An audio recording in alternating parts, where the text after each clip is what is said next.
Imagine standing in the Forbidden Forest, 3 legendary objects in your possession. The Elder Wand thrums with ancient power in your hand. The Resurrection Stone rests cold against your palm. And wrapped around your shoulders, the Cloak of Invisibility shields you from the very eyes of death itself. You are Harry Potter, and in this moment, you have become something that wizard kind has only whispered about in legends. You are the Master of Death. But what if this wasn't just a title? What if Harry didn't simply possess these objects, but truly mastered them? What if he unlocked powers that even the Peverell brothers never imagined? Today, we're diving deep into one of the most fascinating what-if scenarios in the Harry Potter universe. Let's start by understanding what we're actually dealing with here. The Deathly Hallows aren't just powerful magical objects. According to the tale of the 3 brothers, they were gifts from Death himself, each designed to help the Peverell brothers cheat mortality in their own way. But here's the thing that most people overlook. The story tells us that the 3rd brother, the one who received the Cloak of Invisibility, was the only one who truly understood what he had. He didn't try to conquer death or bring back the dead. He simply hid from death until he was ready to greet it as an old friend.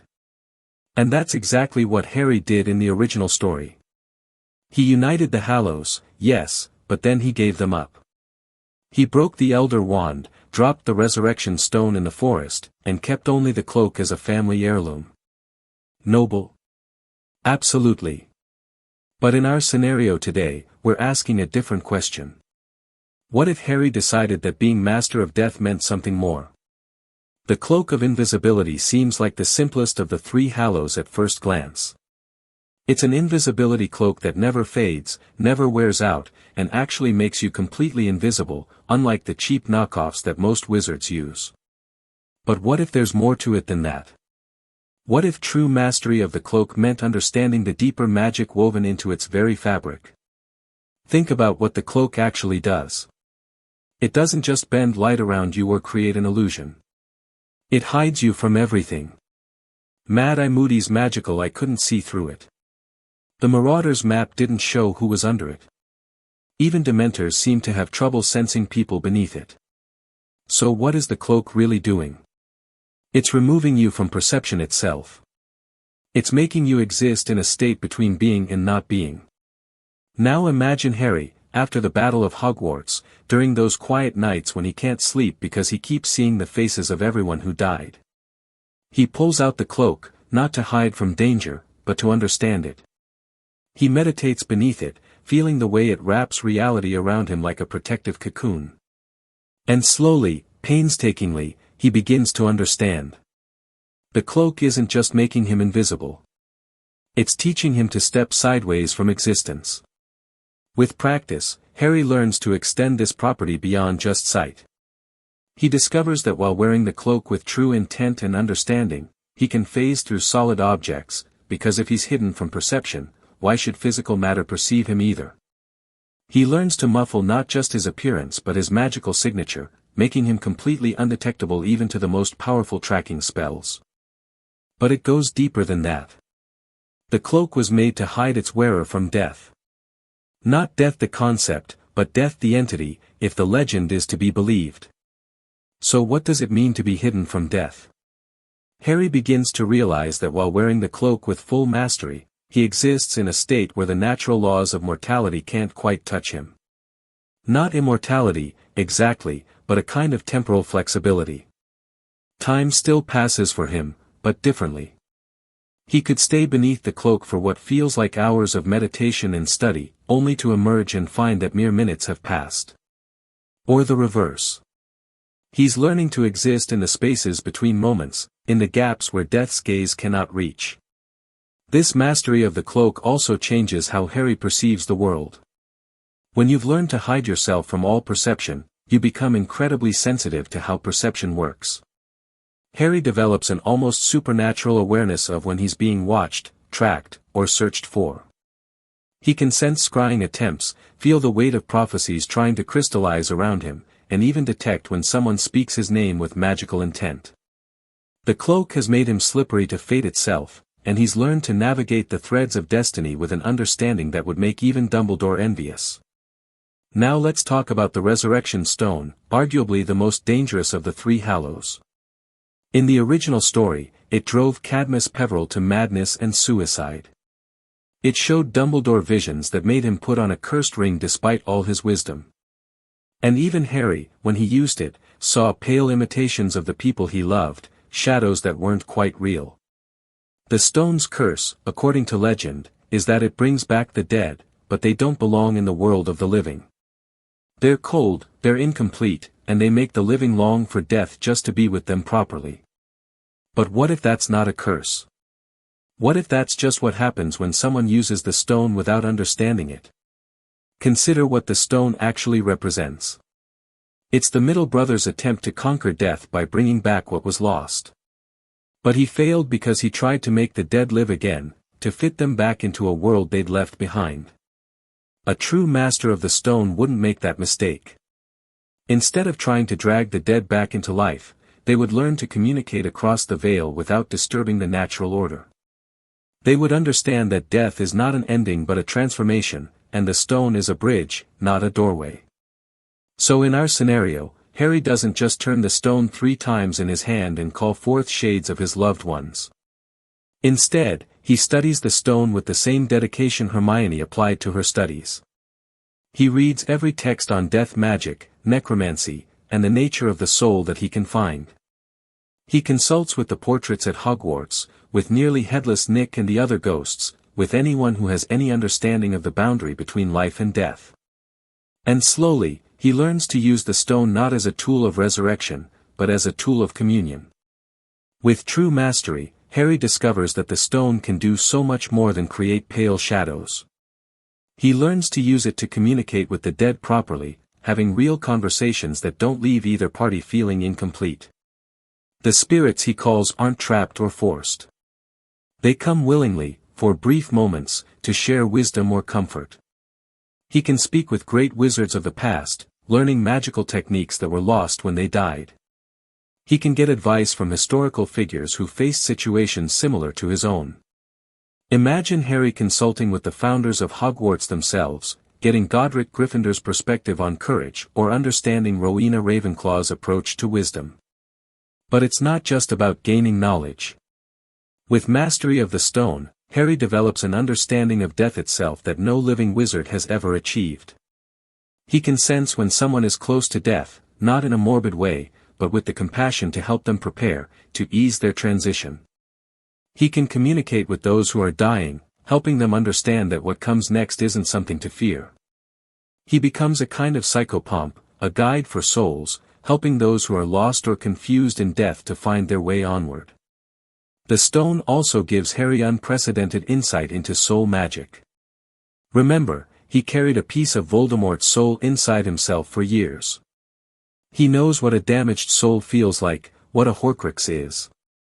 With the stone's power and his understanding of death, Harry can sense soul damage in others. He could identify someone who's created a Horcrux just by being near them. He could potentially even help repair soul damage, guiding people through the agonizing process of remorse that's needed to heal a fractured soul. The stone, in the hands of a true master, becomes a tool of healing and understanding rather than a curse. And here's where it gets really interesting. The stone doesn't just let Harry communicate with the dead. It gives him an understanding of the boundary between life and death that allows him to walk right up to that line without crossing it. He can enter death-like states, his body barely functioning, his soul nearly departed, to accomplish magical feats that require that kind of liminality. Ancient rituals that were thought to be suicide to attempt become possible for him because he can go to the edge of death and come back. He's not immortal, but he's learned to treat the boundary of mortality as something permeable, something he can approach and retreat from with understanding rather than fear. Now we come to the Elder Wand, the Death Stick, the Wand of Destiny. This is the Hallow that caused the most bloodshed in history. Countless wizards have killed for it, died for it, and been betrayed because of it. It's the most powerful wand ever created, capable of performing magic that other wands simply can't handle.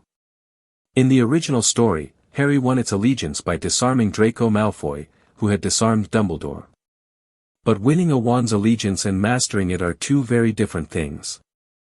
The Elder Wand has a reputation for being fickle, for always seeking a more powerful master. But what if that's a misunderstanding? What if the wand isn't fickle, but simply so powerful that it's constantly testing its wielder, demanding that they grow and evolve? Think about it. The wand was created by Death himself, according to legend, as a prize for the oldest brother who wanted to be invincible. But the oldest brother was killed in his sleep because the wand made him arrogant. The wand didn't protect him because he hadn't truly mastered it. He'd only possessed it. In our scenario, Harry doesn't just break the Elder Wand and return it to Dumbledore's tomb. Instead, he recognizes what the wand truly is. It's a teacher, a training tool designed by Death itself to push a wizard to their absolute limits. So Harry begins to train with the Elder Wand in a way that no previous owner ever did. He doesn't use it to show off or to dominate others. He uses it to expand his understanding of magic itself. With the Elder Wand and genuine dedication to mastery, Harry begins to perform magic that borders on the miraculous. We're not just talking about more powerful shield charms or stronger stunning spells. We're talking about fundamentally rewriting how magic works in his vicinity. He learns to cast spells without speaking, without moving, without even a conscious thought. The magic just flows from his intent through the wand and into reality. He can modify spells mid-cast, changing a Patronus into a healing charm into a shield without breaking the flow of magic. He develops the ability to cast multiple spells simultaneously, not just holding one spell while casting another, but truly weaving multiple streams of magic at the same time. The Elder Wand also amplifies Harry's natural gifts to unprecedented levels. His Patronus, already powerful enough to drive away 100 Dementors when he was just 13, becomes something beyond a mere charm. It becomes a manifestation of pure life force, capable of not just repelling dark creatures but actually healing and protecting on a massive scale. Imagine a Patronus that could shield an entire village, that could purify cursed land, that could bring warmth and hope to places that have been steeped in darkness for decades. Let's explore this Patronus ability in much more detail, because it represents something fundamental about Harry's character and how it interacts with his mastery of the Hallows. The traditional Patronus charm is powered by happiness, by joyful memories. But Harry's advanced Patronus, empowered by the Elder Wand and informed by his understanding of life and death from the other Hallows, transcends that limitation. It becomes powered not just by happiness, but by life itself, by the fundamental force that opposes death and darkness. When Harry casts this evolved Patronus, it doesn't just take the form of a stag anymore. It can shift and change based on what's needed in the moment. Against Dementors, it might still be a stag, charging with antlers that seem to pierce through the very fabric of despair that Dementors create. Against dark wizards using death magic, it might become a phoenix, its flames burning away curses and hexes before they can reach their targets. Against corruption in the land itself, it might dissolve into a mist of pure light that seeps into the earth and cleanses it from within.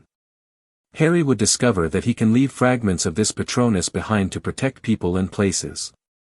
A village threatened by dark creatures might receive a standing guardian, a semi-permanent Patronus that maintains itself by drawing on the happiness and hope of the villagers themselves. A cursed battlefield where hundreds died might be cleansed by a Patronus that Harry casts and then releases, letting it spread through the area like healing rain until every trace of dark magic is washed away. This ability would make Harry incredibly valuable to magical governments around the world. Regions that have been considered uninhabitable due to dark magic could suddenly be reclaimed. Ancient battlefields, places where the boundary between life and death has been worn thin by violence, could be restored. Harry could essentially act as a magical environmental restoration specialist, healing the wounds that centuries of magical warfare have inflicted on the world. But the true mastery of the Elder Wand goes beyond just powerful spellcasting. Harry begins to understand the deeper nature of magic itself. Magic, he learns, isn't just about wand movements and Latin words. It's about will and intent shaping reality. The wand is a focus, a tool to make that shaping easier and more precise, but for someone who truly understands magic, the wand becomes almost unnecessary. Almost, but not quite, because the Elder Wand is special. It's not just a focus. It's a conduit to the fundamental forces that underlie all magic. Let's explore what this means in practical terms. Harry discovers that magic is essentially organized while acting upon the fabric of reality. Every spell is a wizard imposing their intention onto the world, telling reality to be different than it currently is. Most wizards do this intuitively, without really understanding what they're doing. They learn wand movements and incantations that help them focus their will in specific ways, but they're like people using a computer without understanding how it works. They can run programs, but they can't write new ones. Harry, through his mastery of the Elder Wand, becomes like a programmer who understands the underlying code of reality. He doesn't just cast existing spells. He understands why those spells work, what fundamental principles they're based on, and how to modify or combine them to create entirely new effects. He can take a simple levitation charm and, by understanding its essential nature, transform it into something that can move not just objects but concepts, lifting someone's spirits or elevating their understanding. This deep comprehension of magic allows Harry to teach in ways that no other professor ever could. When he explains a spell to students, he doesn't just show them the wand movement and pronunciation. He helps them understand what the spell actually does to reality, what they're telling the world to become. Students who learn from Harry don't just memorize spells. They understand magic at a fundamental level, and that makes them capable of innovations and applications that would never occur to traditionally trained wizards. With the Elder Wand, Harry can sense and manipulate the magical field that permeates everything. He can see the flows of magic around him, the way spells leave traces in the air, the way magical creatures emanate different frequencies of magical energy. He can identify cursed objects from across a room, sense dark magic before it's even cast, and understand the structure of enchantments just by observing them. The wand makes him something like a magical savant, able to perceive and interact with magic on a level that other wizards can only dream of. This perception extends to people as well. Harry can sense the magical potential in individuals, understanding not just how powerful they are but what kind of magic they're naturally suited for. He might meet a young witch who's struggling with traditional charms and immediately recognize that she has a natural affinity for elemental magic that her teachers never identified. He could help her develop that gift, potentially creating a whole new generation of elemental specialists who might have been overlooked under the traditional educational system. Harry can also sense magical bonds between people. The connection between a wizard and their familiar, the bond between family members, the invisible threads that link people who love each other. This ability would make him extraordinarily effective at relationship counseling, able to literally see when couples are losing their connection or when a family member is pulling away. He might even be able to help strengthen these bonds, not through love potions which are crude and unethical, but through magic that helps people communicate more clearly and understand each other more deeply. And here's something truly extraordinary. The Elder Wand was crafted from elder wood and contains a thestral hair core. Thestrals are creatures that can only be seen by those who have witnessed and accepted death. The wand literally has death woven into its core. For someone who is also the master of the Resurrection Stone and the Cloak of Invisibility, this creates a kind of resonance. The three Hallows begin to complement and amplify each other in ways that were never possible when they were separated or held by different people. When Harry holds all three Hallows simultaneously, something remarkable occurs. The Elder Wand's connection to death allows it to channel the power of the Resurrection Stone more effectively. Instead of just calling spirits for brief conversations, Harry can use the combined power to fully manifest beings of spirit energy, not resurrecting them in the traditional sense but giving them temporary form in the living world. These manifestations are more solid than ghosts, more present than the shades the stone usually creates. They can interact with the physical world in limited ways, though they're still not truly alive. This ability has profound implications. Harry could bring back great teachers from the past to educate students, not as pale imitations but as full manifestations that can demonstrate techniques and share knowledge. He could reunite families for important moments, allowing a deceased grandparent to attend a wedding or see their grandchild born. He could even bring back historical figures to testify about events, providing first-hand accounts that change how history is understood. But Harry would use this ability sparingly, because he understands the danger. Making the dead too present in the world of the living risks making people unable to move on, unable to grieve properly and continue with their lives. It's a power that must be used with incredible care, reserved for moments when the benefit truly outweighs the risk. The combination of the Elder Wand and the cloak creates different synergies. The cloak's ability to hide from perception combines with the wand's power to manipulate reality in ways that let Harry effectively edit himself out of events. He doesn't just become invisible. He becomes someone who was never there, whose presence doesn't affect the flow of events at all. This is perfect for observation and intelligence gathering. Harry can watch dark wizards planning crimes without any risk that his presence will alter their behavior. He can study magical phenomena in their natural state without his observation changing them. The cloak also enhances the wand's already impressive defensive capabilities. When Harry wraps himself in the cloak while holding the Elder Wand, he becomes not just invisible but truly untouchable. Spells cast in his direction don't just miss. They pass through the space where he is as if he's not there at all. He's removed himself from causality itself, existing in a state where actions in the normal world simply don't affect him. And when all three Hallows work together, Harry achieves a state that has no precedent in magical history. He becomes a being that exists simultaneously in multiple states, living and dead, visible and invisible, mortal and immortal. In this state, he can perform feats that should be impossible. He can walk through walls not by becoming intangible but by convincing reality that the wall and he occupy different spaces. He can be in multiple places at once, not through illusion or duplication but by existing in a state where location becomes somewhat meaningless. Time itself behaves differently around Harry when he's using all three Hallows together. He can experience minutes that feel like hours, giving him time to think and plan while the world around him effectively stands still. Or he can spend what feels like hours in study and meditation while only seconds pass in the outside world. This doesn't mean he can travel through time in the traditional sense, but he can manipulate his personal relationship with time's passage in ways that give him enormous advantages. This temporal flexibility would be incredibly useful in emergencies. When a dark wizard casts a curse that will kill someone in seconds, Harry can wrap himself in this state where time moves differently and have what feels like minutes to figure out how to counter it. When a complex magical problem requires hours of careful work but must be solved immediately, Harry can solve it in subjective hours while only moments pass objectively. He's essentially created his own personal time turner that doesn't create paradoxes because he's not actually traveling through time, just experiencing it differently. The combined power of the Hallows also gives Harry an unprecedented understanding of magical theory. He can perceive how different branches of magic relate to each other, see the underlying principles that connect seemingly unrelated spells, and understand magic as a unified whole rather than a collection of disconnected disciplines. This allows him to make breakthroughs that revolutionize magical understanding.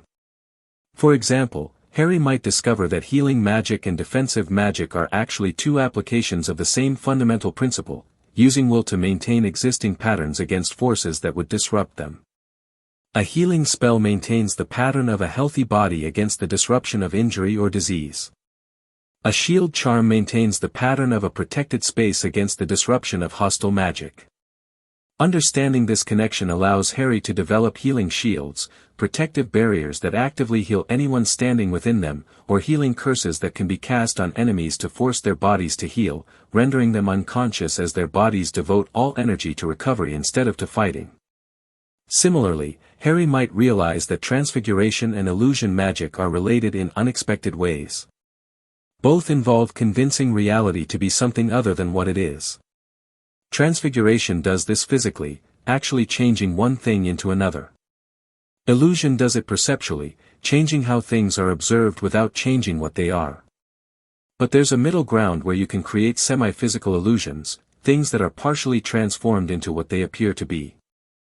These hybrid constructs would be incredibly useful in situations where you need something to be real enough to interact with but not so real that it's dangerous or permanent.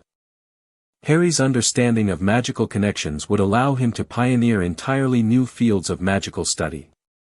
He might develop what could be called resonance magic, spells that don't do anything directly but instead amplify or suppress the natural magical properties of things.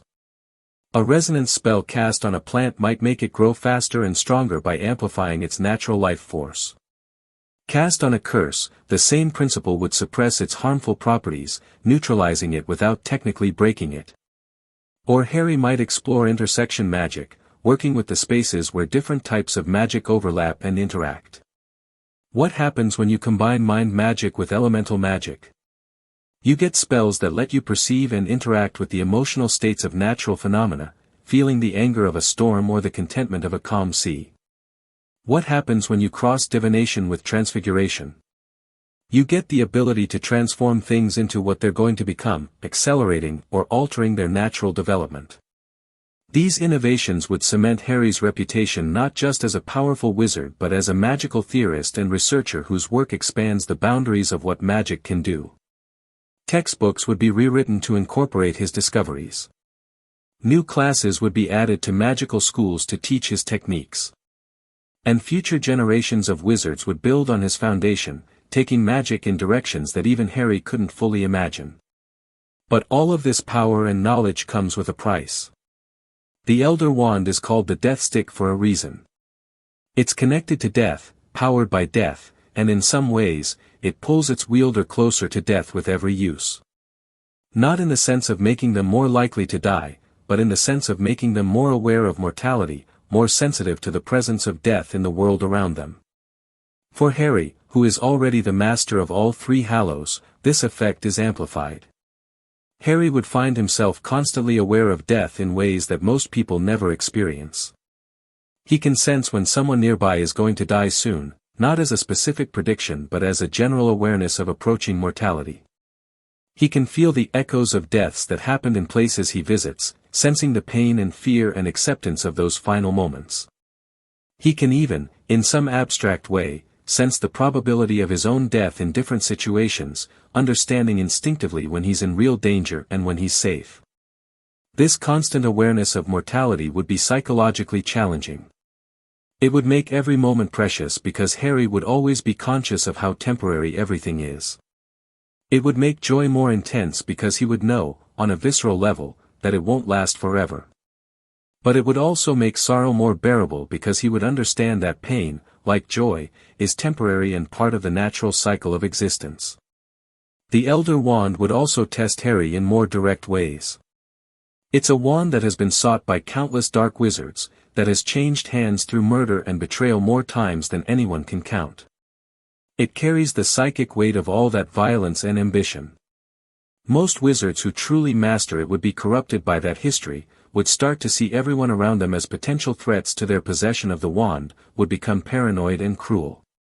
Harry resists this corruption, but not without effort. There are moments, especially when he's tired or stressed, when he feels the whisper of that dark history. The temptation to use the wand's full power to simply dominate everyone around him, to make himself unquestionably supreme and thus safe from any threat.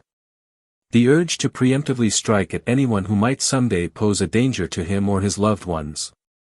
The seductive logic that says if he just used his power more ruthlessly, he could prevent any future tragedies. These temptations are particularly strong because they're not entirely wrong.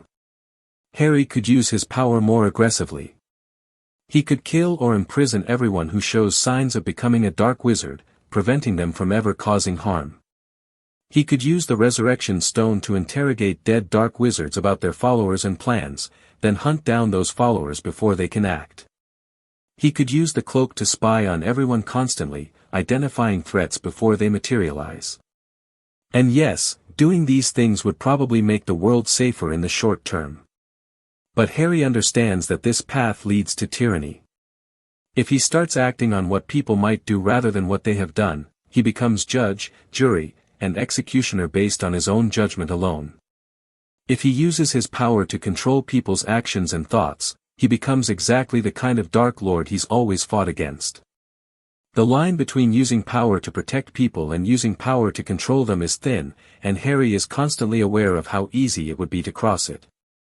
This internal struggle with the temptation to misuse his power is perhaps Harry's greatest ongoing battle. It's harder than fighting Voldemort ever was, because the enemy is himself, his own fear and desire for certainty and control.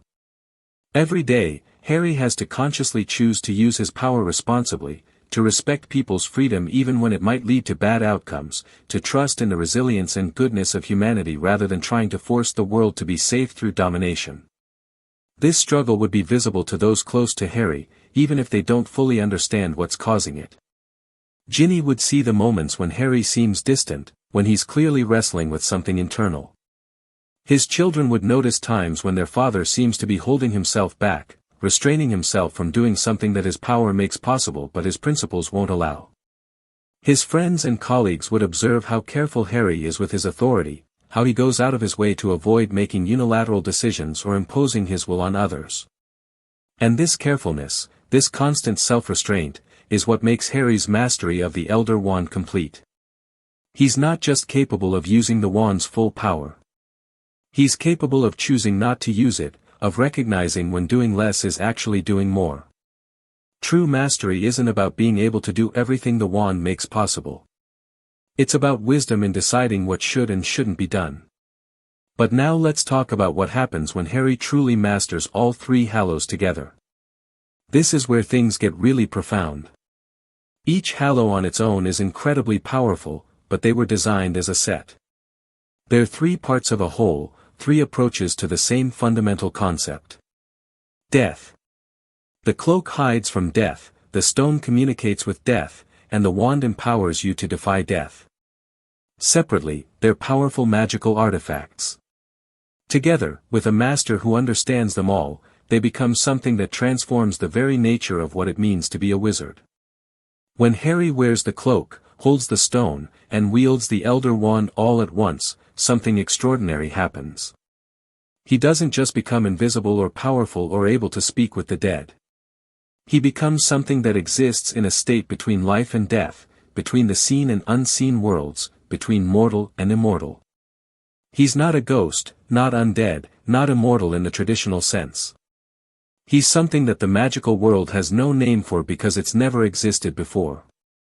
He's the master of death, not as a title but as a literal description of his state of being. In this state, Harry's perception of reality fundamentally changes. He can see both the living world and the realm of the dead simultaneously. He can perceive time not as a linear stream but as something more fluid, seeing echoes of the past and shadows of potential futures. He can sense the life force in every living thing around him and understand the absence of it in the dead. Magic becomes almost like a sixth sense, as natural and intuitive as sight or hearing. He doesn't cast spells. He thinks about what he wants reality to be, and the combined power of the Hallows makes it so, within certain limits.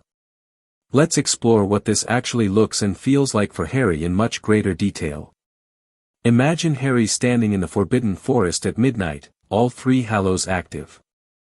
The first thing he notices is the way his senses expand beyond anything a normal human or even a normal wizard experiences. He can see in complete darkness, not because of enhanced eyesight but because he's perceiving more than just visible light. He sees the magical auras of living things, the warm glow of life force that surrounds every plant and animal. He sees the cool absence of life where things have died, and the strange twisted patterns where dark magic has warped the natural order. But it goes deeper than just seeing. Harry can feel the forest around him in ways that are hard to describe. He senses the ancient magic woven into the trees, the legacy of centuries of magical creatures living and dying here. He feels the boundary between the living world and the realm of death, and he understands that in places like this, where so much life and death has occurred, that boundary is thinner, more permeable. He can sense the spirits of creatures that died here, not as distinct individuals but as echoes in the fabric of reality, patterns that persist even after the beings that created them are gone. Time itself behaves strangely for Harry in this state. He can look at a tree and see not just what it is now but what it was 100 years ago and what it will be 100 years in the future, all simultaneously. He can observe a rabbit darting through the underbrush and perceive the entire arc of its life, from birth to this present moment to its eventual death, all at once. This doesn't mean Harry can predict the future with certainty, because the future is still fluid and changeable. But he can see probabilities, understand which futures are more likely based on present circumstances. This temporal perception would be both a gift and a curse. It makes Harry incredibly effective at strategic planning because he can see how present actions might ripple out into multiple possible futures. He can understand consequences in a way that no normal person could. But it also makes it hard for him to live in the present moment. When you can perceive past, present, and future all at once, it becomes difficult to focus on just the now, to enjoy a moment without being aware of how it came to be and how it will eventually end. The combined power of the Hallows also gives Harry an unprecedented connection to the magical community as a whole. He can sense major magical events happening anywhere in Britain and, with concentration, anywhere in the world. When someone performs a powerful spell, especially one involving life or death, Harry feels it like a ripple in a pond. When a dark wizard creates a Horcrux, tearing their soul apart, Harry feels that wound in reality even from thousands of miles away. When a powerful wizard or witch dies, Harry senses their passing, feels the moment when their life force returns to the greater cycle of existence. This awareness makes Harry an early warning system for magical threats. He doesn't need spy networks or intelligence agencies. He simply knows when something significant and potentially dangerous is happening. A group of dark wizards gathering to perform a dark ritual. Harry feels the concentration of death magic and can apparate to the location before they've finished. A cursed object being activated after centuries of dormancy. Harry senses the surge of malevolent magic and can intervene before anyone is seriously harmed. But this constant awareness is also exhausting. Harry can never truly rest, never completely shut off his connection to the magical world. Even in sleep, he dreams of magical events happening around the world, of people dying and being born, of spells being cast and curses being broken. He becomes something like a magical nervous system for the entire wizarding world, feeling every major event as it happens. The three Hallows together also grant Harry abilities that seem to violate the known laws of magic. For instance, there are 5 principal exceptions to Gamp's law of elemental transfiguration, things that cannot be conjured from nothing: food, love, life, knowledge, and of course, immunity to death. These are considered absolute limits, things that even the most powerful magic cannot overcome. But Harry, as the master of death with all 3 Hallows, exists in a state that bends these rules. He can't create food from nothing, but he can use the combined power of the Hallows to transmute matter more efficiently than any other wizard, essentially making it easy to convert one type of food into another or to gather food from distant locations instantaneously. He can't create love, but his deep understanding of life and death gives him unprecedented insight into human emotions and connections, making him extraordinarily effective at counseling and helping relationships. He can't create life, but he can sustain it far beyond its normal span, heal injuries that would be fatal to others, and understand the essence of what makes something alive in ways that let him preserve that essence even in extreme circumstances. He can't create knowledge from nothing, but his temporal perception and connection to the dead give him access to an enormous repository of information. He can consult with deceased scholars, perceive echoes of past events, and understand patterns in a way that makes him seem omniscient even though he's technically just very well informed. And as for immunity to death, well, Harry hasn't achieved that. But he's achieved something perhaps more remarkable, a complete understanding of death that allows him to approach it, dance with it, exist in partnership with it without fear. The combined Hallows also give Harry power over space in ways that go beyond normal apparition or portkeys. He can fold space, bringing distant locations close together temporarily. This isn't quite teleportation in the traditional sense. It's more like he's temporarily editing the structure of space itself, making 2 places adjacent for just long enough to step from one to the other. This allows for instantaneous travel without the risks of splinching or the limitations of anti-apparition wards. Harry can also create spaces that don't quite exist in normal reality. Pocket dimensions, small areas of stabilized reality that are separate from the normal world. These spaces can be made to have different properties than normal space. A pocket dimension might have accelerated time, allowing Harry to spend hours or days there while only minutes pass outside. Or it might have suspended time, creating a stasis where nothing ages or changes. Or it might have altered spatial properties, being larger on the inside than the outside, containing far more space than should be physically possible. These pocket dimensions would be incredibly useful for many purposes. Harry could create a dimension for training, where students can practice dangerous magic without risk to the outside world. He could create a sanctuary dimension for people who need to hide from danger, a place that can't be found or accessed by anyone except Harry.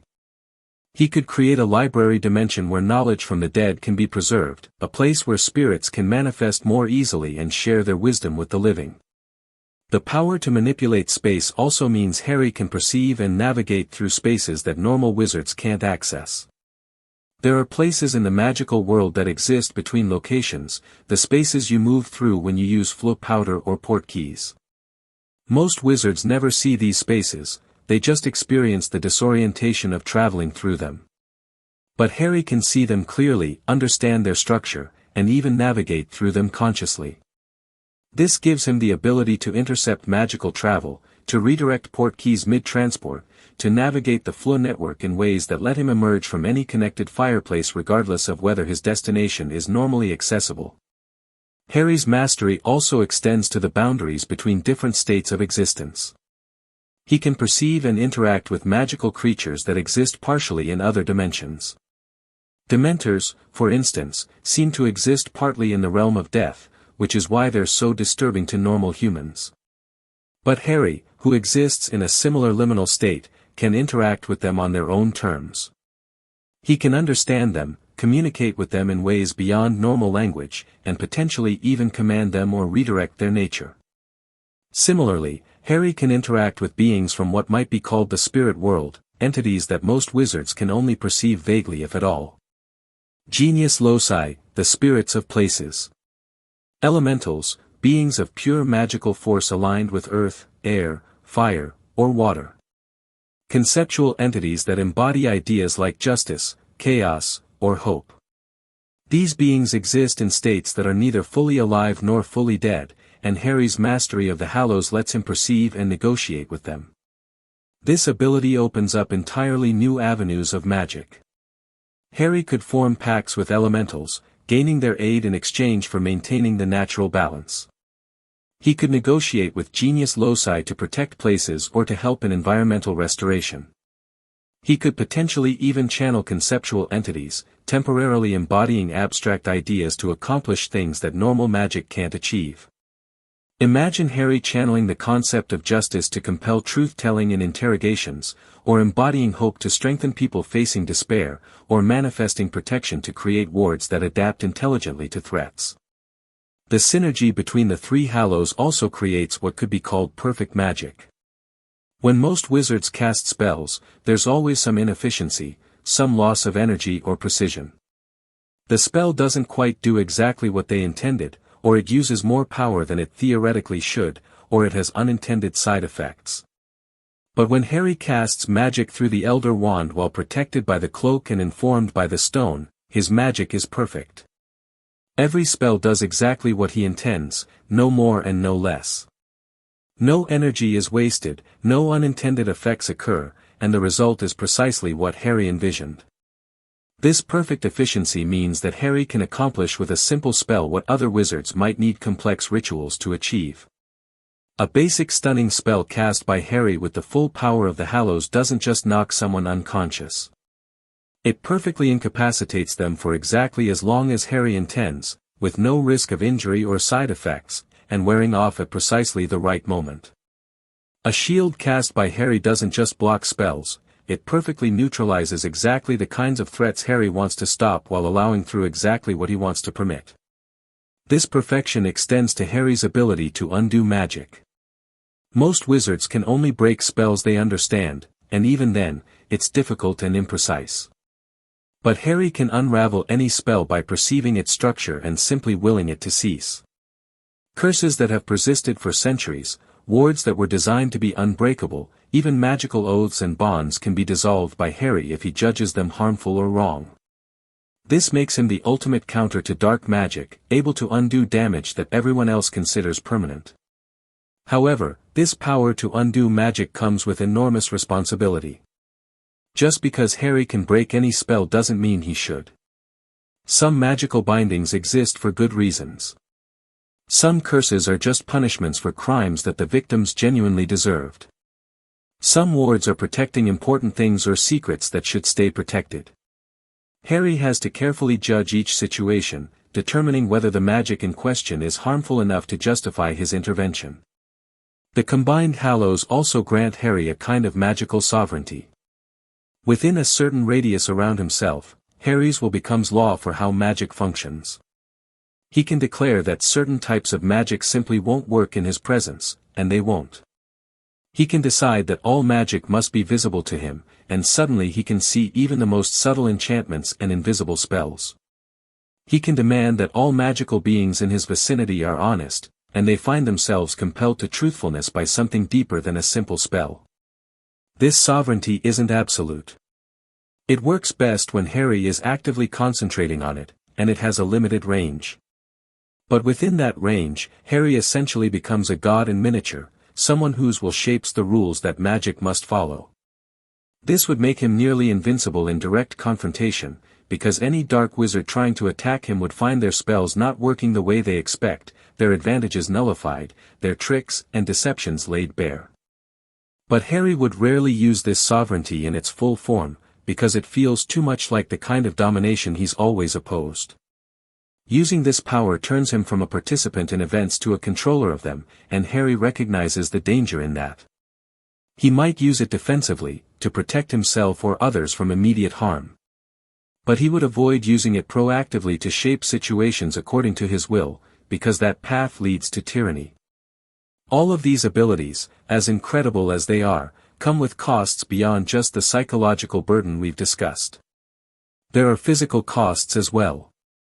The human body wasn't designed to channel the kind of power that the combined Hallows provide. Even with the Hallows protecting him and sustaining him, Harry feels the strain of using their full power. After a day of intensive use of all three Hallows together, Harry would be physically exhausted in ways that normal rest can't fully address. His body would ache, not with pain exactly, but with a deep weariness that comes from being a conduit for forces too large for mortal flesh. Over time, this strain would leave marks. Not visible ones, necessarily, but Harry would find that he needs less sleep than normal humans because he's partially sustained by the Hallows themselves. He would need less food, because the magical energy flowing through him provides a kind of sustenance. His body would become more resilient, healing faster from injuries, resistant to diseases and poisons. But these changes would also make him feel less human, more like a being of pure magic wearing a human shape. Harry might also experience what could be called reality fatigue. When you can perceive multiple states of existence simultaneously, when you can see past, present, and future overlapping, when you're constantly aware of the magical currents flowing through the world, it becomes hard to maintain a stable sense of what's real. Harry might experience moments of disorientation where he's not sure if he's in the present or remembering the past or perceiving a possible future. He might struggle to maintain stable relationships because he's so aware of how temporary everything is, how everyone he loves will eventually die and how even his memories of them will eventually fade. This reality fatigue would require Harry to develop techniques for grounding himself. He might carry objects that remind him of his humanity, photos of his family or simple mundane items that help him remember what it was like to be just Harry, not the master of death. He might deliberately limit his use of the Hallows, going days or weeks using only one or none of them, forcing himself to experience reality as a normal wizard would. He might spend time with muggles, people who have no connection to magic at all, using their perspective to anchor himself in normal human experience. The combined Hallows would also affect how other magical beings and objects react to Harry. Sentient magical artifacts might recognize him as something extraordinary and either serve him voluntarily or resist him more strongly than they would a normal wizard. The Sorting Hat might refuse to sort him or might insist he belongs in all four houses equally. The portraits at Hogwarts might treat him with unusual deference, recognizing something in him that goes beyond normal wizardhood. Even something like the Hogwarts castle itself, which has its own form of awareness, might respond to Harry differently, opening passages that should be closed, revealing secrets that should be hidden, because it recognizes him as someone who exists partly outside the normal rules. Magical creatures would have varied reactions to Harry's state. Some might be drawn to him, sensing the power and balance he represents and wanting to be near it. Others might flee from him, instinctively recognizing that he's something unnatural, something that shouldn't exist. Creatures that exist on the boundary between life and death, like Dementors or Thestrals, might follow him like loyal pets, drawn to someone who exists in the same liminal space they do. Meanwhile, creatures that represent pure life force, like phoenixes, might be simultaneously attracted and repelled, drawn to his essential goodness but disturbed by his connection to death. The natural world would also respond to Harry in unusual ways. Plants might grow stronger in his presence, fed by the life energy that radiates from the Hallows. Or they might wither if Harry is channeling too much death energy through the Resurrection Stone. Weather might shift subtly when Harry is emotional, storms gathering when he's angry or breaking into sunshine when he's happy, as reality itself resonates with his state of being. Locations where Harry spends significant time might become charged with residual magical energy, developing properties that persist long after he's left. All of these effects, the abilities and the costs and the changes to how the world responds to him, combine to make Harry's life as Master of Death something unprecedented and often isolating. He's achieved power that wizards throughout history have dreamed of, but with it comes a burden that no one else can fully understand or share. Harry is, in a very real sense, alone in his experience, the only being who exists in this particular state between life and death, human and magical force, mortal and eternal. But here's the crucial question. What does Harry do with this power? This is where we see the true measure of his character. Because power like this, it could corrupt anyone. It could make them think they're a god, that they're above the normal rules of life and death. And Harry, more than anyone, understands this temptation. He watched Voldemort destroy himself in pursuit of immortality. He saw Dumbledore nearly killed by the temptation of the Resurrection Stone. He knows what power can do to people. So let's imagine how Harry might use these abilities. First and foremost, he would use his mastery of the Hallows to protect people. With the cloak's ability to hide him from all perception and the Elder Wand's overwhelming power, Harry becomes the ultimate guardian. He can appear anywhere, stop any threat, and disappear without a trace. Dark wizards trying to rise to power? Harry's there, hidden beneath the cloak, dismantling their operations before they can even begin. Magical creatures being abused or hunted? Harry intervenes, powerful enough to make people listen and hidden enough that they can't retaliate against him. Let's explore some specific scenarios where Harry's intervention would make a massive difference. Imagine a situation where a group of extremist pureblood supremacists are planning a coordinated series of attacks on Muggle-born wizards and witches. They've learned from Voldemort's mistakes, operating in small cells that don't know about each other, using coded messages and subtle dark magic that's hard to trace. Traditional aura methods might catch some of them eventually, but not before people are hurt or killed. Harry, however, senses the pattern of death magic being woven across Britain. The Resurrection Stone alerts him to the preparation of curses designed to kill, while the Elder Wand lets him perceive the magical signatures linking the different groups. Wrapping himself in the cloak, Harry begins systematically dismantling the operation. He doesn't bust down doors or engage in dramatic battles. Instead, he simply appears in the locations where these extremists meet, invisible and undetectable. While hidden, Harry uses a combination of all three Hallows to understand exactly what's being planned. The stone lets him sense the death these wizards intend to cause, giving him insight into their targets and timing.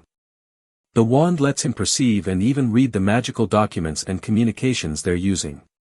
The cloak ensures he's never detected, never even suspected. And then, when he has all the information he needs, Harry acts. But he doesn't kill them or even necessarily arrest them all immediately. Instead, Harry takes a more nuanced approach informed by his deep understanding of life and death. For each extremist, he assesses their level of commitment and culpability. The leaders, the ones who are too far gone in their hatred, Harry brings to justice through proper channels, providing the Aurors with ironclad evidence of their crimes. But for the followers, the ones who are caught up in the movement but haven't yet committed irreversible acts, Harry does something different. Using the Resurrection Stone, Harry shows these followers visions of what their actions will lead to. Not through illusion or manipulation, but through genuine glimpses of the future they're helping to create. He shows them the Muggle-born child who would be killed by their attacks, lets them see the grief of the parents, the waste of potential, the ripples of pain spreading through the community. And crucially, he shows them that their actions won't achieve what they claim to want. The pure-blood ideology they're fighting for will only lead to stagnation and decline, to magical Britain becoming a backwater avoided by the rest of the magical world. For many of these followers, this experience is transformative. Confronted with the real consequences of their actions and shown that their ideology is fundamentally flawed, they withdraw from the movement. Some even become advocates for Muggle-born rights, their reformed zeal as strong as their former prejudice. Harry has prevented the attacks not through force but through expanding people's understanding, helping them see beyond their narrow worldview to the broader picture. But it's not just about fighting dark wizards. Remember, Harry cares about helping people, protecting those who can't protect themselves. With his mastery of the Resurrection Stone, Harry can help people who are dying. Not by preventing their deaths, which would be a violation of natural law, but by helping them understand what's coming, by connecting them with loved ones who have passed on, by making the transition peaceful instead of frightening. He becomes a kind of hospice worker for the magical world, someone who helps people die with dignity and peace. Let's explore this aspect of Harry's work in detail, because it represents one of the most important and beautiful applications of his power. Imagine Harry receiving word that an elderly witch named Margaret is dying of a magical wasting disease. Her family has done everything they can, but the healers at St. Mungo's have told them there's nothing more to be done. She has perhaps a few days left, and those days will be filled with pain and fear. Harry visits Margaret at her home, and when he arrives, he brings a presence that immediately puts her at ease. The combined power of the Hallows gives him an aura of calm and peace, and Margaret can sense somehow that this visitor is different, special. Harry explains who he is and what he can offer.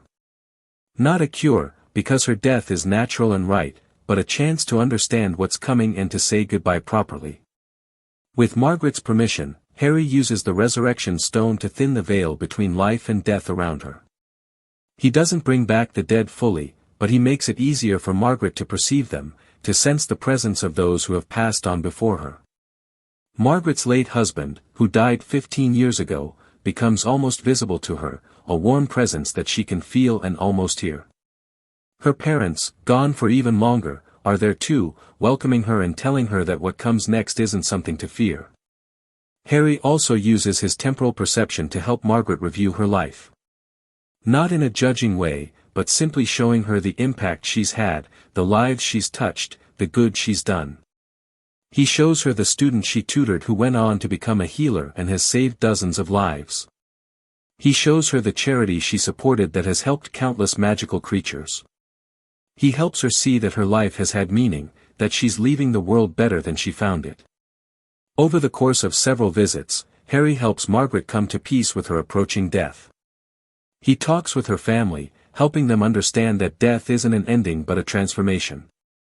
He prepares them for the grief they'll feel but also helps them celebrate Margaret's life and everything she meant to them. And when Margaret finally passes, it's peaceful. She goes surrounded by family, unafraid, ready to move on to whatever comes next. This kind of work would be emotionally demanding for Harry in ways that fighting dark wizards never could be. Every person he helps die takes something from him, leaves him carrying a small piece of their grief and fear even as he transforms it into acceptance and peace. But it would also be deeply fulfilling. Harry knows that what he's doing makes a real difference, that he's helping people face the hardest moment of their existence with dignity and even joy. His understanding of death also makes him invaluable in dealing with ghosts and restless spirits. Most ghosts in the Harry Potter universe seem to be people who were too afraid of death to move on, or who were so attached to the living world that they couldn't let go. With the stone, Harry can communicate with these spirits, understand what's keeping them tethered, and help them find peace. He could potentially help nearly headless Nick finally move on after centuries of haunting Hogwarts. He could deal with poltergeists and malevolent spirits not by banishing them but by understanding them and addressing the root cause of their attachment to the living world. Imagine Harry being called to Hogwarts to deal with a new ghost, the spirit of a young wizard who died tragically in an accident and is now haunting the location of his death, unable or unwilling to move on. Other wizards might try to exorcise the ghost or force it to leave, but Harry takes a different approach. Using the resurrection stone, he communicates with the ghost not as an outsider but as someone who exists in the same liminal space between life and death. Harry learns that the ghost is staying because of unfinished business. He had been working on a research project that he believed could revolutionize potion making, and he died before he could complete it. He stayed behind out of a desperate hope that he might somehow finish his work, not understanding that as a ghost, he lacks the physical presence to do so. The ghost has been growing more frustrated and angry over time, lashing out at the living students who walk past the location of his death. Harry helps the ghost understand several things. First, that his research wasn't lost. Harry uses his temporal perception to show the ghost that another researcher found his notes and built on his work, ultimately achieving the breakthrough he'd been seeking. His contribution mattered, his work wasn't wasted, and he can let go of that burden. Second, Harry helps the ghost understand what he's missing by refusing to move on. Using the resurrection stone, Harry allows the ghost to perceive the realm beyond death, to sense the loved ones waiting for him there, the peace and understanding that he's denying himself by clinging to the living world. And finally, Harry offers the ghost something that no one else could. Using the combined power of the Hallows, Harry can give the ghost a brief moment of true corporeality, a few minutes where he's solid and present in the world again. The ghost uses this time to write a letter to his family, to say the goodbyes he never got to say, to express the love that death interrupted. And with that closure, with his unfinished business addressed and his last words said, the ghost is finally ready to move on. Harry guides him through the transition, and the haunting ends not through force but through healing. This pattern would repeat across Harry's work with restless spirits. He becomes known in the magical world as someone who can help ghosts move on, who can end hauntings not by destroying the spirits but by helping them find peace. Old families with ancestral ghosts that have haunted their estates for generations might call on Harry to help those spirits finally rest. Historical sites plagued by the echoes of tragic events might be cleansed by Harry's intervention, allowing those places to be used again without the weight of past suffering. But Harry's power isn't just defensive or compassionate. There are times when he needs to use it aggressively, when protecting people requires stopping threats with force. And in these situations, the full power of the combined Hallows makes Harry essentially unstoppable. Imagine a scenario where a dark wizard has managed to summon an entity from beyond normal reality, something ancient and malevolent that exists in dimensions humans weren't meant to perceive. This entity is feeding on life force, draining the vitality from everything around it, leaving a spreading zone of death and decay. Traditional magic can't stop this entity because it exists partially outside the normal rules of reality. Spells pass through it or are absorbed without effect. Physical barriers don't contain it because it can phase between dimensions. The ministry is evacuating everyone they can, but the entity is spreading faster than they can move people, and soon it will reach populated areas where evacuation isn't practical. It's a crisis that could kill thousands or even millions if not stopped. Harry arrives and immediately recognizes what he's dealing with. The entity exists in a state similar to his own, partially in the world of the living and partially in the realm of death. It's feeding on the boundary between the two, growing stronger with each life it consumes. Fighting it conventionally is impossible, but Harry isn't limited to conventional approaches. He has the tools to meet this entity on its own terms. Wrapping himself in the cloak, Harry makes himself undetectable even to a being that perceives multiple dimensions simultaneously.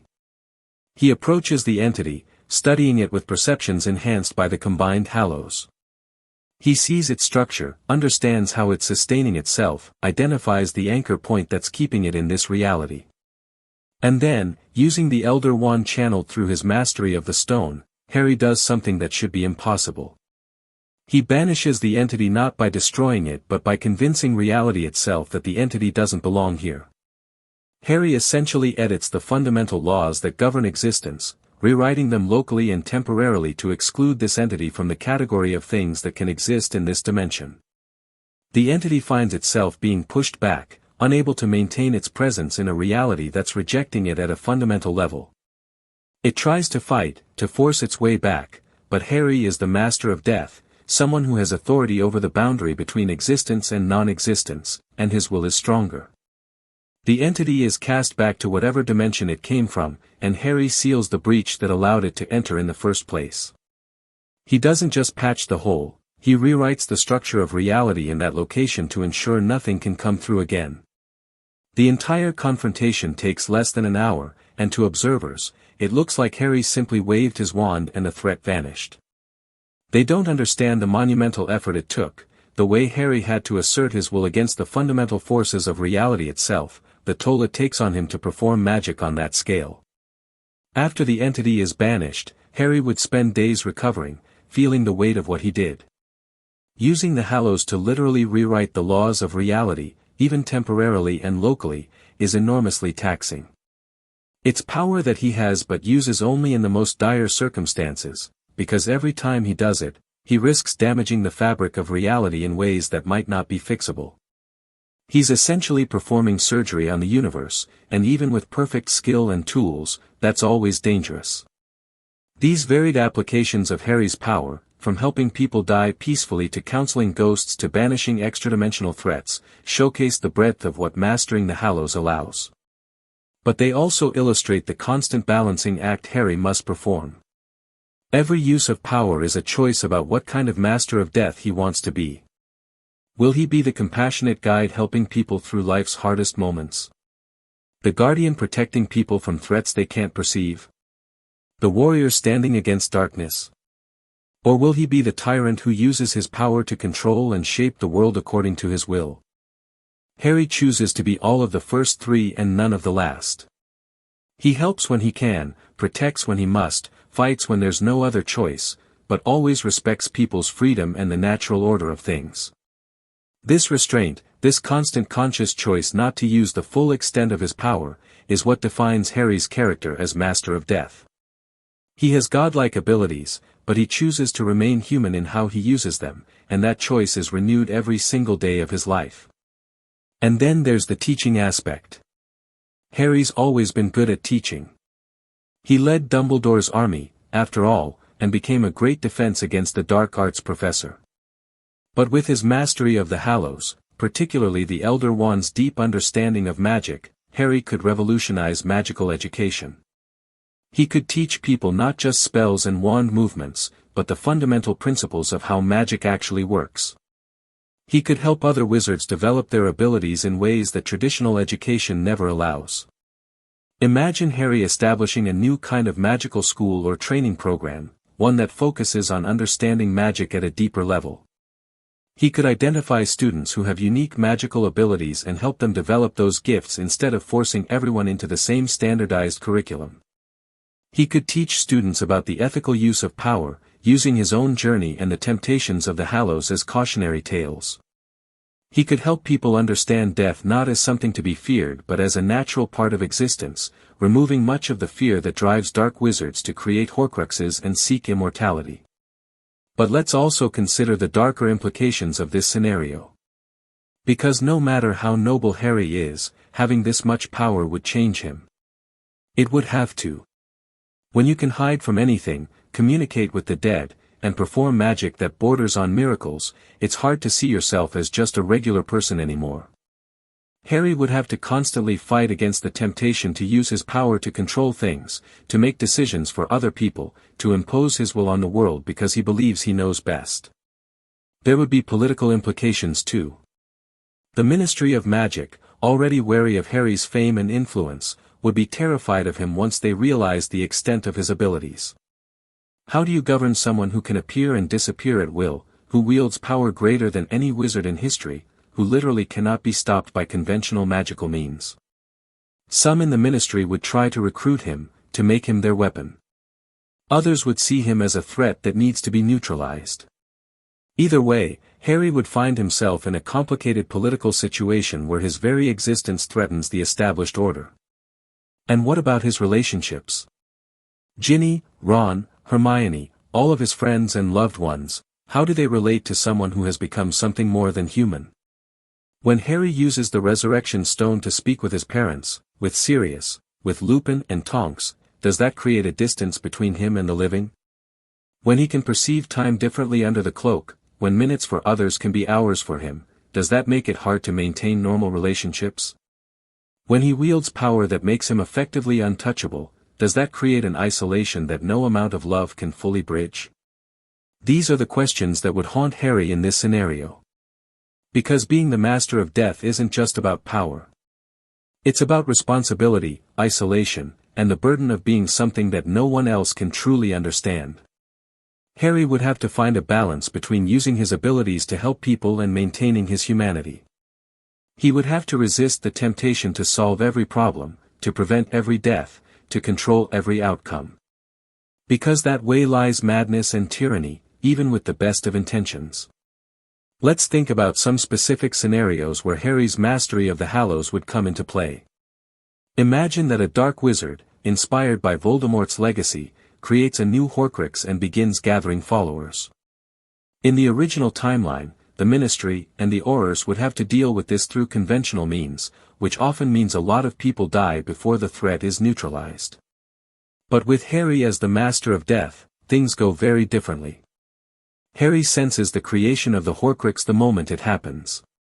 The Resurrection Stone, attuned to death and souls, allows him to feel the tearing of a soul even from a distance. He wraps himself in the cloak, becoming completely undetectable, and apparates to the location. Using the Elder Wand's enhanced perception, he can see the magical signature of the Horcrux, understand what object was used, and locate it with precision. He appears before the Dark Wizard, visible now, the Elder Wand in his hand. The Dark Wizard, confident in his newfound immortality, attacks. But Harry doesn't even raise his wand. The spells the Dark Wizard casts simply slide around him, repelled by a shield that Harry didn't even have to actively cast. The Elder Wand, responding to its master's will, protects him automatically. Harry speaks, and his voice carries a weight that makes the Dark Wizard's blood run cold. He explains exactly what the wizard has done, the damage to his soul, the price he will pay. And then Harry offers something unexpected. A chance to undo it. Using the Resurrection Stone, Harry shows the Dark Wizard visions of death, not to frighten him but to help him understand what he's actually running from. He shows him that death isn't the end, that it's not something to fear so desperately that you'd tear your soul apart to avoid it. And then he explains the process of remorse, the agonizing but healing experience of truly regretting the murder committed to create the Horcrux. Some dark wizards would refuse, would choose to fight until Harry has no choice but to stop them permanently. But others, confronted with this kind of understanding and offered a genuine path to redemption, might actually take it. For those who choose remorse, Harry uses his mastery of the stone to guide them through the process, helping them repair their fractured souls. It's not pleasant. The pain of true remorse is said to be capable of killing someone, which is why almost no one who creates a Horcrux ever undoes it. But with Harry's guidance and the stone's power to navigate the boundary between life and death, it becomes possible to survive the process. The Dark Wizard's soul is made whole again, the Horcrux is destroyed, and a life is saved rather than taken. This is the kind of thing that only the Master of Death could accomplish. Or consider a scenario involving Dementors. In the original story, Dementors are these terrifying creatures that feed on human happiness and can suck out your soul with a kiss. They're controlled by the Ministry, used as guards at Azkaban, but they're fundamentally dark creatures that have no loyalty except to their own hunger. Now imagine that a group of Dementors breaks free from Ministry control and begins attacking a populated area. The Ministry sends Aurors, who can use patron uses to drive the Dementors away, but there are too many, and patron uses only repel them temporarily. People are panicking, and every moment the Dementors are free, more people are having their souls damaged or destroyed. Then Harry arrives. He doesn't need to announce himself or make a grand entrance. He simply appears, the cloak slipping off his shoulders, the Elder Wand in his hand. Harry casts a Patronus, but this isn't like any Patronus anyone has ever seen. Empowered by the Elder Wand and informed by his understanding of death from the stone and cloak, Harry's Patronus doesn't just repel the Dementors. It encompasses them, surrounds them in a field of pure life force that they cannot escape. And then, speaking through the connection that the resurrection stone gives him with creatures of death, Harry communicates with the Dementors themselves. This is something no one has ever done before. Dementors are treated as mindless monsters, but the stone lets Harry perceive them differently. They're creatures that exist in a state between life and death, eternally hungry for the warmth of life they can never have. Harry, who exists in a similar liminal state through his mastery of the Hallows, can actually reach them on a level no other wizard could. He doesn't destroy them. Instead, he offers them a different existence. Using magic that he's only capable of because of the combined power of all three Hallows, Harry creates a place for the Dementors, a realm where they can exist without needing to feed on human happiness. The Ministry officials watching are stunned. Harry has just solved a problem that has plagued wizardkind for centuries. Dementors will no longer need to be controlled or contained because they have somewhere they actually want to be. It's a solution that required not just power, but understanding and compassion, qualities that define how Harry uses his mastery of the Hallows. Let's consider another angle. What about the veil in the Department of Mysteries, the mysterious archway that whispers with the voices of the dead? In the original story, Sirius fell through it and was lost forever. It's described as a one-way passage to death, and even Dumbledore didn't fully understand it. But Harry, as the Master of Death, would have a unique perspective on the veil. With the resurrection stone allowing him to perceive and communicate with the realm of the dead, and the cloak letting him exist in that liminal space between life and death, Harry could actually study the veil in ways no one else can. He might discover that the veil isn't quite what everyone thinks it is. It's not necessarily a doorway to death itself, but rather a tear in the fabric between the living world and the realm of the dead. People who fall through it aren't necessarily destroyed. They're lost in that boundary space, unable to return to life or fully move on to death. And with his mastery of the Hallows, Harry might actually be able to navigate that space. Imagine Harry stepping through the veil, the cloak wrapped around him, the stone in one hand and the Elder Wand in the other. To any observer, he would simply disappear, just like Sirius did. But Harry isn't lost. He exists in both worlds simultaneously, protected by the cloak from being fully pulled into death, connected to life by the Elder Wand's power, and able to perceive and navigate the realm of the dead through the resurrection stone. In this in-between space, Harry might actually be able to find those who were lost to the veil. He might be able to guide them to proper death, letting them move on peacefully. And, in a bittersweet reunion, he might be able to bring closure to himself and others who lost loved ones to the veil by allowing one final conversation, one last goodbye. Now let's think about how Harry's mastery of the Hallows might affect the broader magical world over time. Because Harry isn't selfish with knowledge. That's never been who he is. While he might keep the full extent of his abilities secret to prevent people from seeking the Hallows, he would share the understanding and wisdom he gains. He could write extensively about the nature of death, helping to dispel the fear that drives so many dark wizards. He could teach about soul magic, making it understood well enough that people would know how terrible and damaging something like a Horcrux truly is. Harry's example would inspire changes in how the magical world views death and mourning. Instead of seeing death as this final, terrible end, people might begin to understand it as a transition, something natural and even peaceful. The terror of death that led to the creation of Dementors as prison guards would fade. Practices like using inferi, reanimated corpses, would be seen as even more horrifying and disrespectful than they already are. The whole cultural attitude towards mortality might shift. But this brings up an interesting conflict. Because while Harry is promoting acceptance of death, his very existence as Master of Death, someone who has essentially transcended normal mortality, sends a different message. People would look at him and think, if Harry can master death, why can't I? It would create a new generation of wizards seeking the Hallows, trying to achieve what Harry has achieved. And most of them would fail, often catastrophically, because they don't have Harry's character, his understanding, or his willingness to bear the terrible burden that comes with such power. Harry would have to deal with the fact that his existence, no matter how carefully he uses his power, might inspire others to seek similar power for far worse reasons.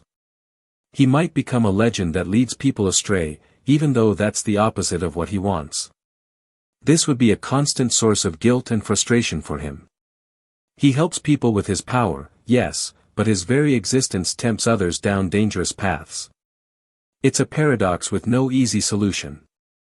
Let's explore what Harry's daily life might look like as the Master of Death.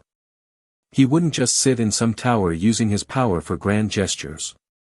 Harry has always been someone who cares about individual people, about making a real difference in personal ways. So imagine his routine. He might spend his mornings working at the ministry in some official capacity, perhaps as head of the Auror office or in a new position created specifically for someone with his unique abilities. Something like a special magical threats consultant, someone who handles situations that normal Aurors simply aren't equipped to deal with. During these work hours, Harry would present himself as powerful but not impossibly so. He would use the Elder Wand carefully, making his magic seem impressive but not miraculous. He would offer advice based on his understanding of death magic and dark artifacts without revealing that he can literally sense these things with supernatural accuracy. He would be respected and even feared by dark wizards, but not in a way that makes him seem inhuman. This careful balance would be exhausting, constantly monitoring what he says and does to maintain the illusion of being merely exceptional rather than transcendent. But then there are the moments when Harry can't maintain that facade. When a crisis erupts that only the true Master of Death can handle. Picture a scenario where a group of dark wizards discovers an ancient burial site filled with inferi, corpses that have been reanimated through dark magic and are now shambling toward a nearby wizarding village. The ministry sends Aurors, but inferi are notoriously difficult to stop. They don't feel pain, they can't be reasoned with, and destroying them one by one takes time that the village doesn't have. Harry arrives and assesses the situation instantly. With the Resurrection Stone's connection to death, he can sense every single inferius in the horde, understand the dark magic animating them, and feel the echo of the souls that once inhabited those bodies. With the Elder Wand, he has the raw power to handle them all at once. And with the cloak's understanding of perception and existence, he knows how to approach this in a way that will actually solve the problem rather than just treating the symptoms. Instead of destroying the inferi through brute force, Harry does something unprecedented. He uses the combined power of all three Hallows to speak to the remnant of consciousness that still lingers in these reanimated bodies. Not the souls, which have long since moved on, but the echo, the pattern of life that death magic has twisted into this horrific form. And he offers them release. Through the stone, he shows them the peace of true death. Through the wand, he gives them the power to break free from the magic binding them. Through the cloak, he helps them slip from the perception of the living world into the realm where they belong. The inferi simply stop. One by one, they collapse, the dark magic sustaining them unraveling as the twisted echoes within accept Harry's offer of peace. To the watching Aurors and villagers, it looks like Harry simply waved his wand and the threat vanished. They don't understand what actually happened, how Harry communicated with death itself to undo the abomination that created these creatures. And Harry doesn't explain. He simply nods to the Aurors, suggests they ward the burial site properly this time, and disapparates. This kind of intervention becomes a pattern. Harry shows up to handle threats that seem impossible, resolves them in ways that appear miraculous but which he never fully explains, and then leaves before anyone can ask too many questions. He becomes known as someone who can solve problems that others can't, but there's always an air of mystery around how he does it. Some people whisper that he's made deals with dark forces. Others claim he's found ancient magic that gives him power beyond normal wizards. A few, the ones who know the old stories, suspect the truth about the Deathly Hallows but can never prove it. The strain of maintaining this double life would be immense. At work, Harry is professional, powerful, but ultimately just a very skilled wizard. At home with Ginny and his children, he tries to be normal, to be a husband and father rather than the master of death. But how do you be normal when you've transcended normal humanity? When Ginny gets sick with a magical illness, Harry has to fight the urge to use the full extent of his power to heal her instantly. When his son James comes home from Hogwarts with questions about death because a friend's grandparent passed away, Harry has to give the wisdom he's gained without revealing that he can literally speak to the deceased grandparent and confirm what happens after death. Ginny, perceptive as she is, would know that something is different about Harry. She's been with him long enough to sense when he's hiding something. And eventually, probably years into their marriage, Harry would have to tell her the truth. Not everything, perhaps, but enough that she understands why he sometimes seems distant, why he occasionally disappears for hours or days at a time, why he looks at their children with a sadness that suggests he knows something about the future that he won't share. The conversation would be difficult. Imagine Harry sitting across from Ginny late one night after the children are asleep. He would pull out the cloak, place the resurrection stone on the table between them, and show her the Elder Wand. 3 objects that she's seen before but never together, never presented with the weight of what they truly mean. And then Harry would explain. Not just what the Hallows are, which Ginny already knows from the stories, but what they've made him. How he's learned to master them, how they've changed him, how he exists now in a state between life and death that gives him power and insight beyond any living wizard. Ginny's reaction would be complex. Pride that her husband has achieved something so extraordinary. Fear of what this power might do to him over time. Sadness that he's been carrying this burden alone for so long. And underneath it all, a deep concern about what this means for their future together. If Harry has transcended normal mortality, what happens when Ginny ages and he doesn't? When she's old and he still looks like he's in his 30s, what does that do to their relationship? When she dies and he continues on for potentially centuries, will he remember her? Will he move on? Harry would reassure her as best he can. He would explain that he has no intention of living forever, that when his work is done, when he's satisfied that the magical world is safe and that his children are settled, he will choose to pass on just as the third Peveril brother did.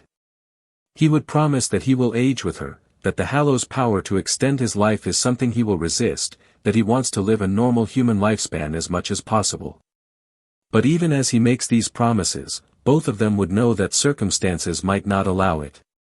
If the magical world needs the Master of Death, can Harry really justify dying just to maintain a normal life with his family? This tension would persist throughout Harry's life. Every choice he makes about how and when to use his power would be colored by the knowledge that it affects not just him but everyone he loves. His children would grow up knowing that their father is different, special in ways that go beyond just being the boy who lived. They would see how people react to him, the mixture of awe and fear in the eyes of adults who understand what Harry represents. And they would have to grapple with the question of whether they could ever live up to that legacy, or whether having Harry Potter as a father means they'll always be in his shadow. James, the eldest, might rebel against it. He would make a point of being ordinary, of pursuing a career that has nothing to do with fighting dark wizards or dealing with death. Perhaps he becomes something mundane by wizarding standards, like a shopkeeper or a journalist, someone who makes his own way without trading on his father's fame. Albus, always more introspective, might instead become obsessed with understanding what his father is. He would study death magic and the Deathly Hallows, trying to comprehend what Harry has achieved. And Lily, the youngest, might take after her father more directly, going into a career where she can help people, perhaps becoming a healer or working with troubled youth. Harry would watch his children grow and make their choices, and he would be proud of them all regardless of the paths they choose. But there would always be that undercurrent of concern. Did his mastery of the Hallows doom his children to live in his shadow?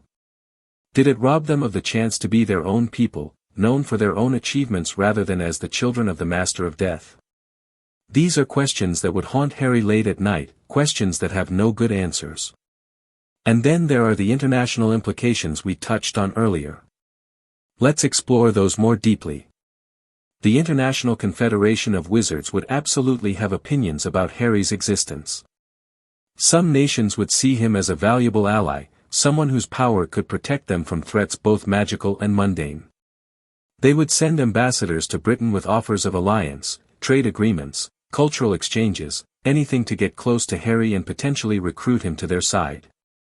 Other nations would view Harry with suspicion or outright hostility. They would see him as a destabilizing force, someone whose power upsets the balance of magical politics. There might be nations that formally protest Harry's existence to the International Confederation, demanding that he be required to register his abilities or even submit to monitoring. Some might go further, attempting to recruit dark wizards or hire assassins to eliminate Harry, seeing him as too dangerous to allow to exist. These assassination attempts would, of course, fail spectacularly. You can't kill someone who is hidden from death itself under the cloak of invisibility. You can't curse someone whose mastery of the Elder Wand lets them sense and counter any magic directed at them.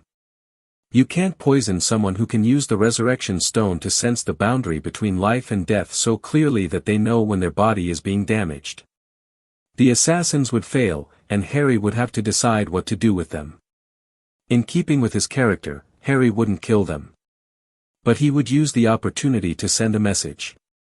Using the combined power of the Hallows, Harry might capture an assassin and then give them an experience they'll never forget. He would take them to the edge of death using the stone, let them feel what it's like to cross that threshold, show them the peace and the terror and the finality of it.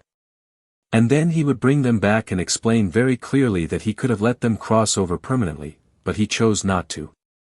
He doesn't want to be anyone's enemy, doesn't want to have to use his power to harm people, but he will protect himself and those he cares about. The assassin would return to whoever hired them with a message. Harry Potter is not someone you can threaten or coerce. He's not interested in conquest or politics, but he's also not helpless. Trying to eliminate him will only result in your own agents being traumatized and sent back as living warnings. Most nations would get the message after 1 or 2 attempts. A few particularly stubborn or foolish governments might try more, but they would eventually learn. However, not all international attention would be hostile. There would be nations facing genuine crises that only someone with Harry's abilities could solve. A country dealing with a plague of dark creatures that feed on death might beg for Harry's intervention. A region suffering from a curse that has lingered for centuries, killing anyone who tries to break it, might see Harry as their only hope. And Harry, being Harry, wouldn't be able to refuse these calls for help. This would lead to Harry traveling the world, using his mastery of the Hallows to solve problems that local magical governments have been struggling with for generations. In one country, he might cleanse a forest that has been corrupted by dark magic, using the stone to communicate with the land itself and understand what went wrong, the wand to purify the corruption, and the cloak to move through the forest unharmed by its defenses. In another, he might negotiate peace with a colony of intelligent undead creatures, beings that exist in that gray area between life and death that Harry understands so well. Each of these interventions would add to Harry's legend. Stories would spread of the British wizard who can speak to the dead, who walks between worlds, who wields power that makes even the mightiest dark wizards look like children playing with toys. Some of these stories would be accurate. Many would be wildly exaggerated. But all of them would contribute to an image of Harry as something more than human, something mythical. And Harry would hate it. He never wanted to be a legend. He never asked for fame or worship. All he wanted was to help people and live a quiet life with his family. But the Master of Death doesn't get that option. By achieving this power, by becoming what he is, Harry has made himself into a figure of mythology whether he wants it or not.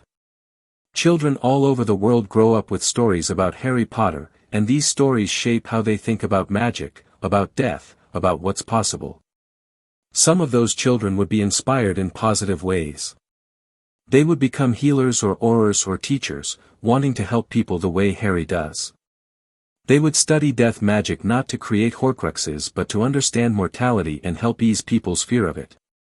They would see Harry's example and learn that power should be used responsibly, that strength comes with the obligation to protect those weaker than yourself. But others would learn different lessons. They would see Harry's power and want it for themselves, not understanding or caring about the burden that comes with it. They would seek the Deathly Hallows, starting the cycle of violence and betrayal that has followed the Hallows throughout history.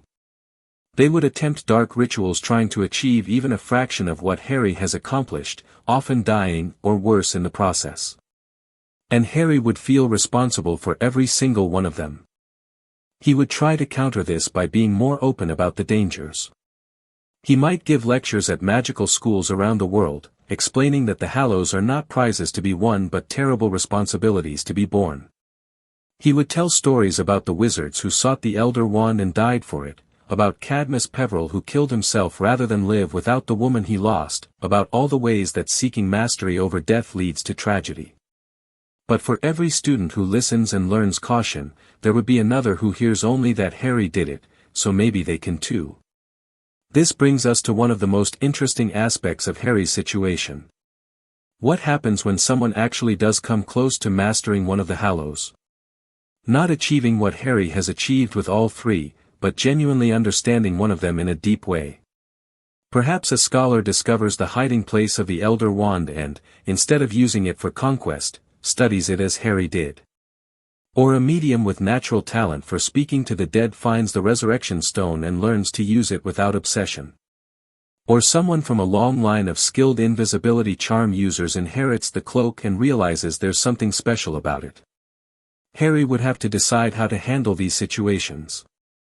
Does he seek out these people and try to take the Hallows from them for their own protection? That seems wrong, like he's hoarding power and preventing others from growing. Does he offer to teach them, sharing what he's learned about the Hallows and hoping they'll use the knowledge wisely? That's risky because even with the best intentions, these people might not have Harry's discipline or his experience with resisting the temptation to misuse power. In the end, Harry would probably take a middle path. He would observe these people from a distance, using the cloak to watch them without their knowledge. He would assess their character, their intentions, their ability to handle the responsibility. And then he would make a case-by-case decision about whether to intervene. Some, he might approach openly, offering guidance and fellowship. Others, he might sabotage carefully, arranging for the Hallow they possess to be lost or stolen before they can fully master it. And a few, the truly dangerous ones, he might have to confront directly. Imagine a scenario where a dark witch discovers the resurrection stone and begins using it to blackmail people. She summons the dead relatives of wealthy wizards and threatens to trap these spirits in a state of torment unless she's paid. Harry hears about this and initially tries the diplomatic approach. He appears to her in his official capacity and explains the damage she's doing, both to the living people she's extorting and to the dead she's abusing. The dark witch laughs at him. She's heard the stories about Harry Potter, yes, but she doesn't believe he's anything special. She has the resurrection stone, a Deathly Hallow. What could Harry possibly do to her? So she refuses his offer to surrender the stone peacefully. She might even attack him, using dark magic she thinks will give her an advantage. And then Harry shows her what the true master of death is capable of. He doesn't hurt her. He doesn't need to. Instead, he simply takes the stone from her. Not physically, not by force, but by demonstrating such complete mastery over death magic that the stone recognizes him as its true master and simply transfers to his possession. One moment the witch is holding it, feeling confident in her power. The next, the stone is in Harry's hand, and she's standing there confused about how it happened. But Harry doesn't stop there. He uses this teaching moment to its fullest. With the witch defenseless and shocked, Harry uses the stone to summon the spirits she's been tormenting. And he lets them speak. They tell the witch exactly what she's been doing to them, how much pain she's caused, how her actions have prevented them from resting peacefully. They're not angry, exactly. The dead are beyond such petty emotions. But they're sad, disappointed, and they want her to understand the harm she's inflicted. The experience breaks the witch in a way that Azkaban never could. Being confronted with the consequences of your actions by the actual dead people you've harmed is a punishment that strikes at the soul itself. Harry could turn her over to the Ministry for prosecution, and he does. But the real punishment has already been delivered. That witch will spend the rest of her life trying to atone for what she's done, and she'll never again seek power over death. Word of incidents like this spreads through the magical underworld. People learn that trying to claim a Deathly Hallow is not just dangerous because of the object itself, but because doing so puts you on Harry Potter's radar. And being on Harry Potter's radar, if you're doing something wrong, means eventually facing a reckoning that's more terrible than any prison sentence. This reputation becomes a deterrent in itself. Dark wizards still seek power, still commit crimes, but most of them avoid anything to do with the Hallows or death magic because they know it will bring Harry down on them. Now let's talk about something we've touched on but haven't fully explored. Harry's relationship with death itself. In the tale of the three brothers, death is presented as a personified entity, something with intelligence and intent. Most wizards assume this is just a metaphor, that death is simply a natural process, not a being you can interact with. But Harry, having mastered all three Hallows, knows better. He has felt something watching him, something that observes when he pushes the boundaries of mortality, something that seems almost amused by his attempts to dance along the line between life and death. At first, Harry might think he's imagining it. But as he grows more comfortable with his mastery of the Hallows, as he spends more time existing in that liminal space between worlds, he becomes increasingly certain. There is something there. Not a person, not exactly. More like a vast consciousness that encompasses all endings, all transitions from life to death. And it's aware of him. One night, while meditating beneath the cloak with the stone and wand beside him, Harry finally tries to reach out to this presence.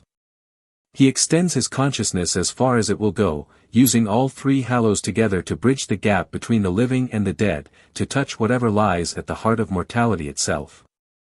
And for just a moment, he makes contact. It's not a conversation in any traditional sense. Death doesn't speak in words, doesn't have thoughts that Harry can parse. But there's a communication nonetheless, a transfer of understanding that happens in the space between heartbeats. Harry feels amusement, satisfaction, and something that might be respect. The Hallows, he understands now, were never just gifts or tricks. They were tests. Ways for death to see if any living being could truly understand what it means to die, could accept mortality while also transcending it, could hold the power to cheat death and choose not to use it selfishly. And Harry has passed the test. He's the first person in all of history to master all three Hallows without being corrupted by them, without using them for conquest or escape or resurrection. He uses them to help people, to understand death better, to ease the suffering of both the living and the dead. And death, if such a thing can be pleased, is pleased with him. This changes everything for Harry. Knowing that death itself approves of what he's doing gives him a confidence he didn't have before. He's no longer just a wizard who stumbled into incredible power and is doing his best to use it responsibly. He's someone who has been tested by death and found worthy. He is, in the truest possible sense, the master of death. Not its conqueror, not its servant, but its partner. He exists in harmony with the natural order rather than in opposition to it. This understanding allows Harry to push his abilities even further. He begins to see death not as an ending but as part of a cycle. Life flows into death, flows into new life, endlessly turning. His mastery of the Hallows lets him perceive this cycle and even influence it in small ways. He can sense when someone's death will create ripples that lead to new life, new possibilities. He can identify when a death is meaningless, when it doesn't serve any greater purpose, and in those cases, he might intervene to prevent it. But he's very careful about this. Harry knows that preventing death, even death that seems senseless, can have unintended consequences. He remembers the stories about wizards who tried to save everyone and ended up causing catastrophes because death is sometimes necessary. A disease that kills some people might push survivors to develop a cure that saves millions later. A tragedy that takes a life might inspire a movement that changes society for the better. Death, as terrible as it is, has a role to play in the greater pattern of existence.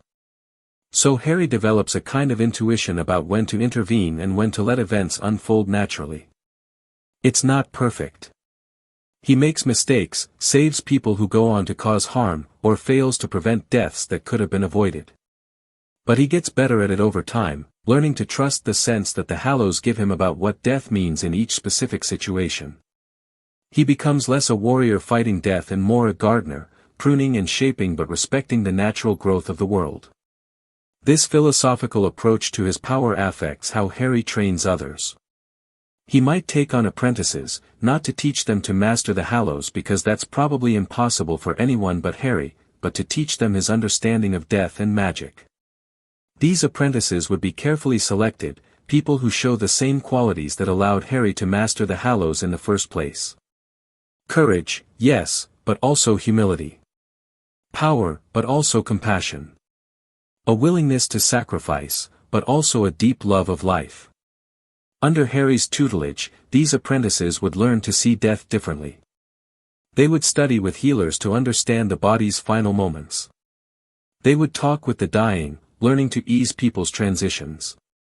They would research death magic not to use it offensively but to understand it defensively, to recognize and counter dark magic that violates the natural order. And perhaps most importantly, they would learn to recognize when not to intervene, when death is necessary or deserved or simply the right thing to happen. These students would go on to become the next generation of leaders in the magical world. They wouldn't have Harry's power, but they would have his wisdom. They would make decisions based on an understanding of life and death that goes deeper than traditional magical education provides. And they would spread Harry's philosophy, his approach to mortality, throughout the wizarding world. In this way, Harry's influence would outlast him, shaping magical society for generations even after he's gone. But let's consider a darker possibility. What if Harry's mastery of the Hallows attracted attention from forces beyond the normal magical world? We know that in the Harry Potter universe, there are beings of immense power. The centaurs speak of reading futures in the stars.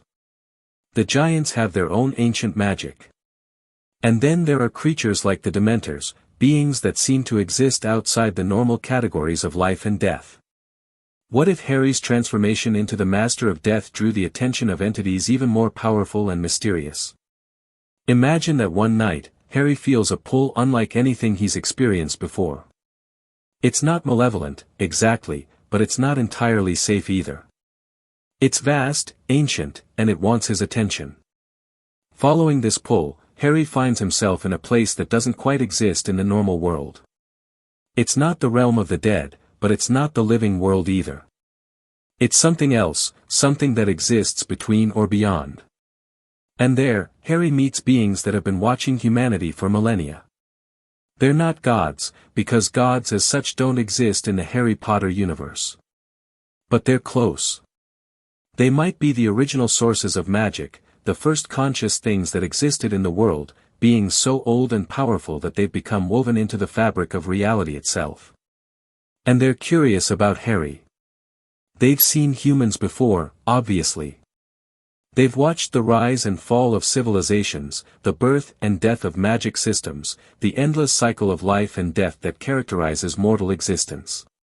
But they've never seen a human master death the way Harry has.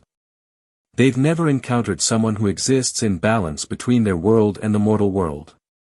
And they want to know what Harry intends to do with this power. This encounter would be terrifying and awe-inspiring in equal measure. Harry would feel like an ant standing before humans, so small and insignificant compared to these ancient entities. But he would also feel the weight of the Hallows, the power that makes him, in his own small way, their equal. He's not just a human anymore. He's the Master of Death, something that transcends normal mortality, and that gives him the right to stand in this place and speak with these beings. The entities would test Harry, not with violence or tricks, but with questions and scenarios that probe at the core of his character. They would ask him why he chooses to remain mortal when he has the power to live forever. They would question his decision to help individual humans when the species as a whole is so flawed.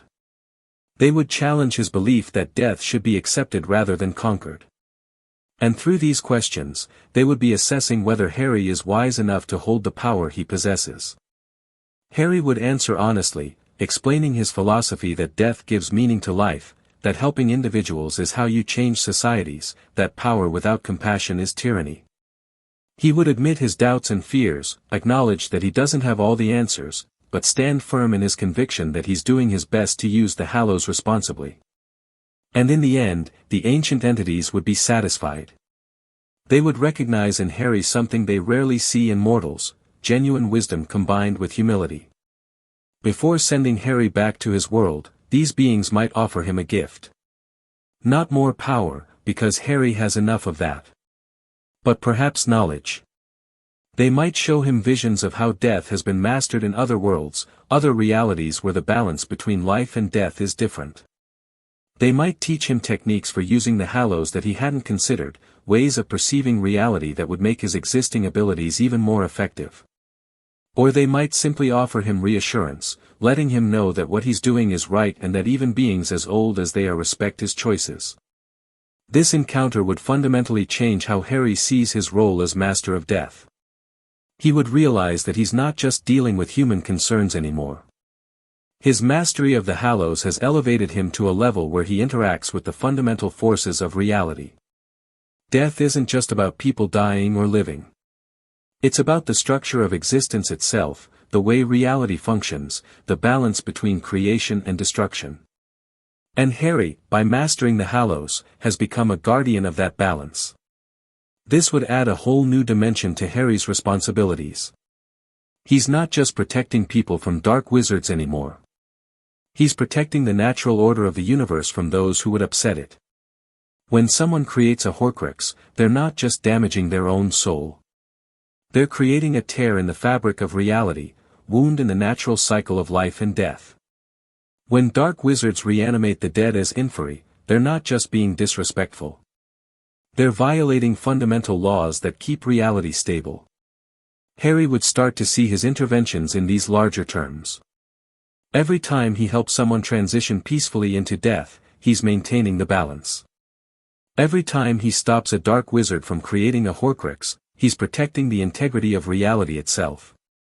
Every time he uses the Hallows wisely instead of selfishly, he's proving that mortality can be transcended without being destroyed. This cosmic perspective would be both empowering and humbling. Harry matters not just to the people he saves but to the fundamental structure of existence. But this cosmic importance would also make Harry even more isolated. How do you explain to your wife or children that you're not just their husband or father, but also a guardian of reality's balance? How do you maintain normal human relationships when you've stood in the space between worlds and spoken with ancient entities? Harry would struggle with this more than ever, feeling torn between his human connections and his cosmic responsibilities. There might be moments when Harry seriously considers giving up his humanity entirely. He could choose to become something like those ancient entities, abandoning his mortal life to exist as a pure guardian of the balance between life and death. It would solve many of his problems. He wouldn't have to watch his loved ones age and die. He wouldn't have to balance his cosmic responsibilities with his human relationships. He could dedicate himself entirely to maintaining the natural order. But every time Harry considers this option, he comes back to the same realization. His humanity is what makes him a good master of death. If he gave it up, if he became some distant cosmic entity, he would lose the compassion and empathy that guide his use of the Hallows. He would become like those ancient beings he met, powerful and wise but also detached, viewing human concerns from such a distance that individual lives cease to matter. And that's not who Harry wants to be. So Harry makes a conscious choice, over and over again, to remain human despite his power. He chooses to age alongside Ginny, even though the Hallows could keep him young. He chooses to feel fear and pain and grief, even though he could transcend those emotions. He chooses to be a father who worries about his children's grades and first dates, even though he could be shaping the destiny of reality.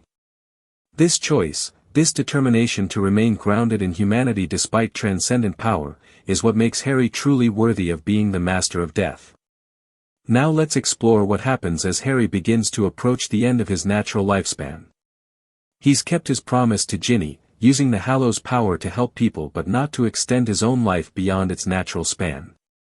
He's aged normally, raised his children, watched them have children of their own. And now, in his 70s or 80s, Harry can feel death approaching for him as it does for all mortals. But Harry's death won't be like a normal person's death. He's the master of death, someone who exists in harmony with mortality itself.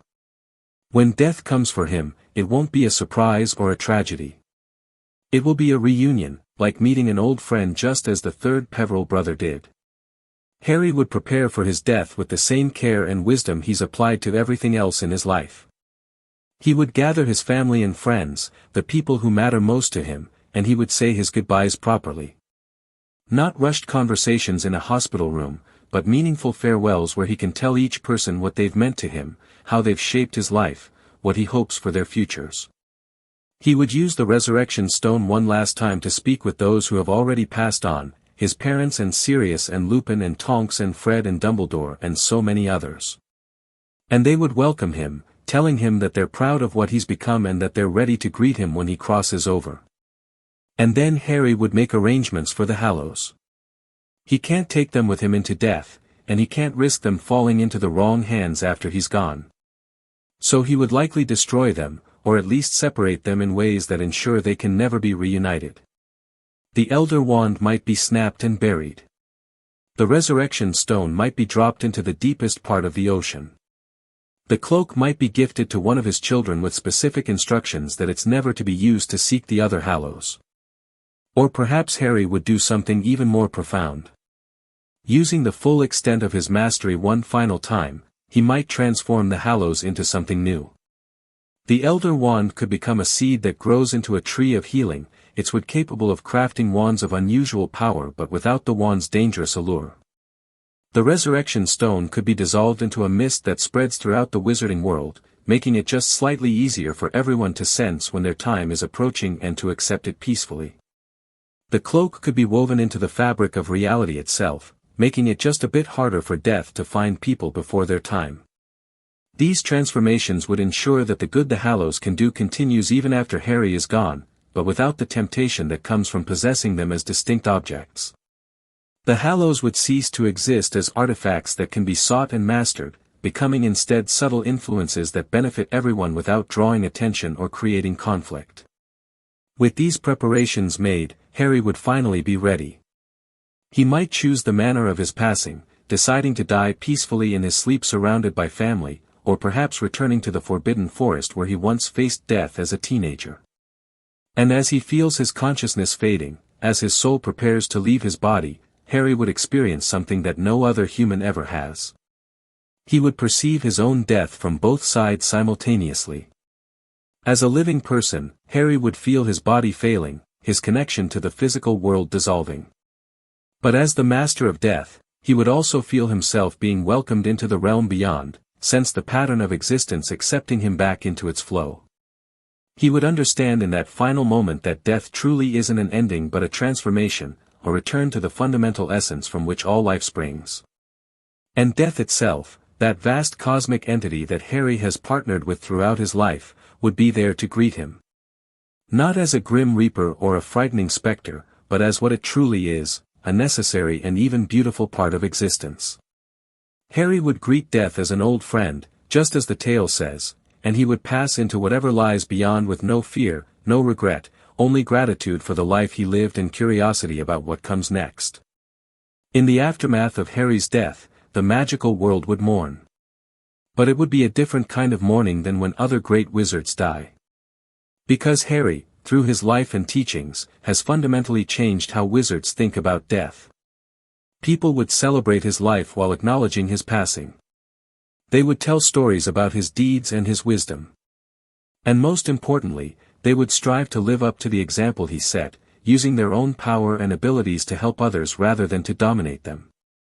The apprentices Harry trained would carry on his work, helping people understand and accept death, combating dark magic that violates the natural order, and maintaining the balance that Harry spent his life protecting.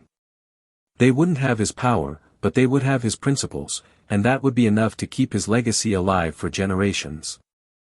And in the realm beyond death, Harry would finally be able to rest. He would reunite with everyone he's ever loved who passed before him.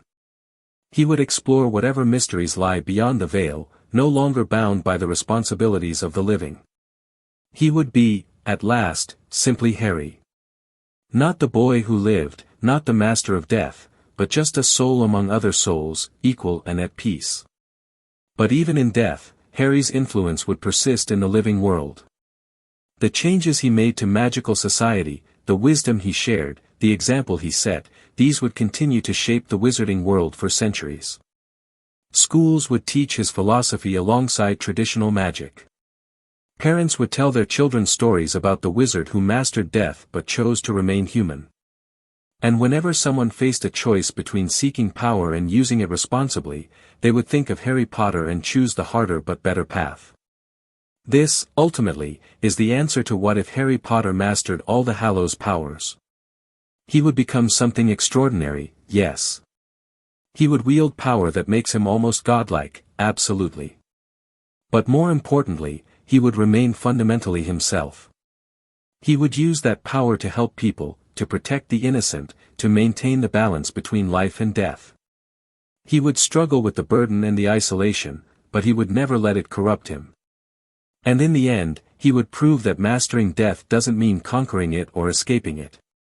It means understanding it, accepting it, and knowing when to finally embrace it. The real power of the Deathly Hallows isn't in what they can do. It's in what they reveal about the person who wields them. And in Harry's hands, they reveal someone who is truly worthy of being called the Master of Death, not because he conquered mortality, but because he understood it better than anyone else ever has. That's the legacy Harry would leave, and that's why his story, even in this alternate version where he fully masters the Hallows, would still be fundamentally about love, sacrifice, and the courage to accept that all things, even the greatest wizards, must eventually end. And what about Harry's own mortality? Because even as Master of Death, even with all three Hallows mastered and combined, Harry hasn't actually achieved immortality. He's transcended normal mortality, yes, but he's not unkillable. The Hallows give him extraordinary power and the ability to exist in states between life and death, but they don't make him a god. He can still be hurt, still feel pain, and eventually, he will still die. The third Peveril brother, the one who received the cloak, lived a long life but eventually took it off and greeted death as an old friend. Harry would do the same. But when would that be? How do you know when it's time to die when you have the power to postpone it almost indefinitely? Harry could potentially live for centuries, using the cloak to exist in that time-fluid state, the stone to understand the boundary he's approaching, and the wand to maintain his body far beyond its natural span. But should he? At what point does continuing to live become a selfish grasping at existence rather than a noble carrying of responsibility? These are questions Harry would grapple with constantly. He would watch his friends age and die. Ginny, Ron, Hermione, all of them would pass on eventually, even if Harry's mastery of the Hallows extends his own life far beyond theirs. He could use the resurrection stone to stay in contact with them after they die, but that's not the same as having them alive. He would become increasingly isolated, the last remnant of his generation, carrying memories and experiences that no living person shares. The loneliness would be crushing. At some point, Harry would have to make a choice. He could continue as the eternal guardian, the immortal master of death watching over the magical world for century after century. Or he could choose to pass on, to finally greet death as an old friend just like the third brother did. And knowing Harry's character, we can guess which he would choose. He's never sought power for its own sake, never wanted to live forever. He would use his mastery of the Hallows to help people for as long as he felt he was needed, but eventually, he would decide that the world needed to learn to stand on its own. His final act as Master of Death would be carefully planned. He would ensure that the knowledge and wisdom he'd gained would be preserved without the dangerous bits that could tempt people to seek the Hallows. He would set up systems and institutions to continue the good work he'd been doing. He might train a successor, not someone to inherit the Hallows, because he would likely hide or destroy them, but someone to carry on his philosophy and approach. And then, when everything was in place, Harry would take off the cloak one last time, set down the Elder Wand, and let go of the Resurrection Stone. And Death, who had been waiting patiently for his old friend, would greet him with respect and even fondness. But let's backtrack a bit and consider another aspect of this scenario. What if Harry's mastery of the Hallows gave him abilities we haven't even discussed yet?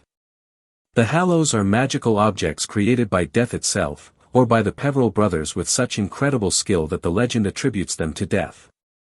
Either way, they're fundamentally connected to the deepest mysteries of magic and existence.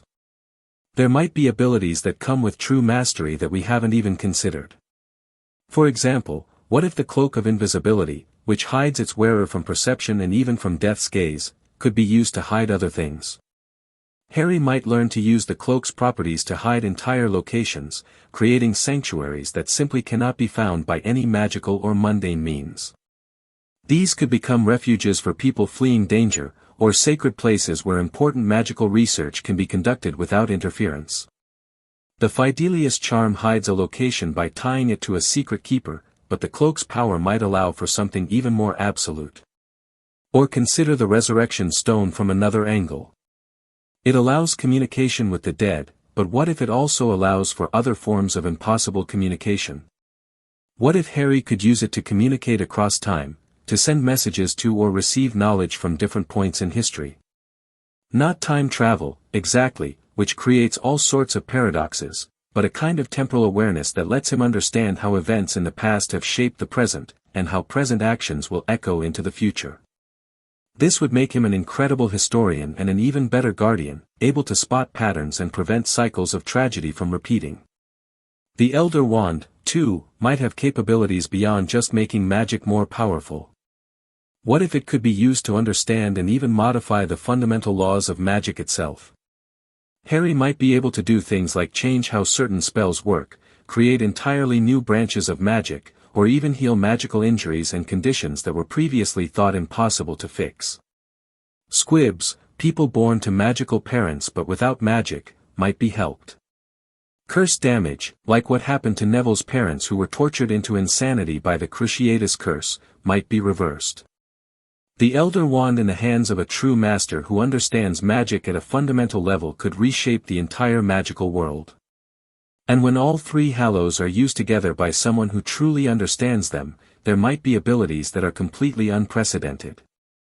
Harry might be able to create new life, not in the sense of playing God and making people, but in the sense of healing damaged ecosystems, bringing extinct magical creatures back from the brink, or even creating new forms of magical life that serve specific beneficial purposes. He might be able to reshape reality in localized areas, creating pocket dimensions or temporary alternate realities where impossible things become possible. The combined power of all three Hallows might literally make Harry capable of miracles. But with each new ability, with each expansion of what he can do, the burden on Harry grows heavier. Because having the power to do something doesn't mean you should do it. Harry would have to constantly make difficult decisions about when to intervene and when to let events unfold naturally. He would have to resist the temptation to solve every problem, to prevent every tragedy, to make the world perfect according to his vision.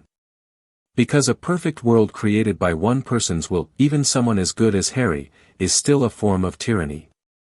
There's also the question of whether Harry would reveal the full extent of his abilities to anyone.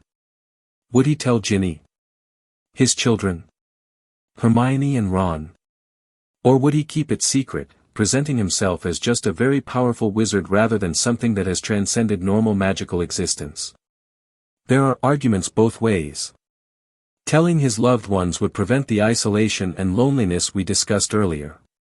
But it would also burden them with the knowledge of what he is, and it might create a dangerous power dynamic in their relationships.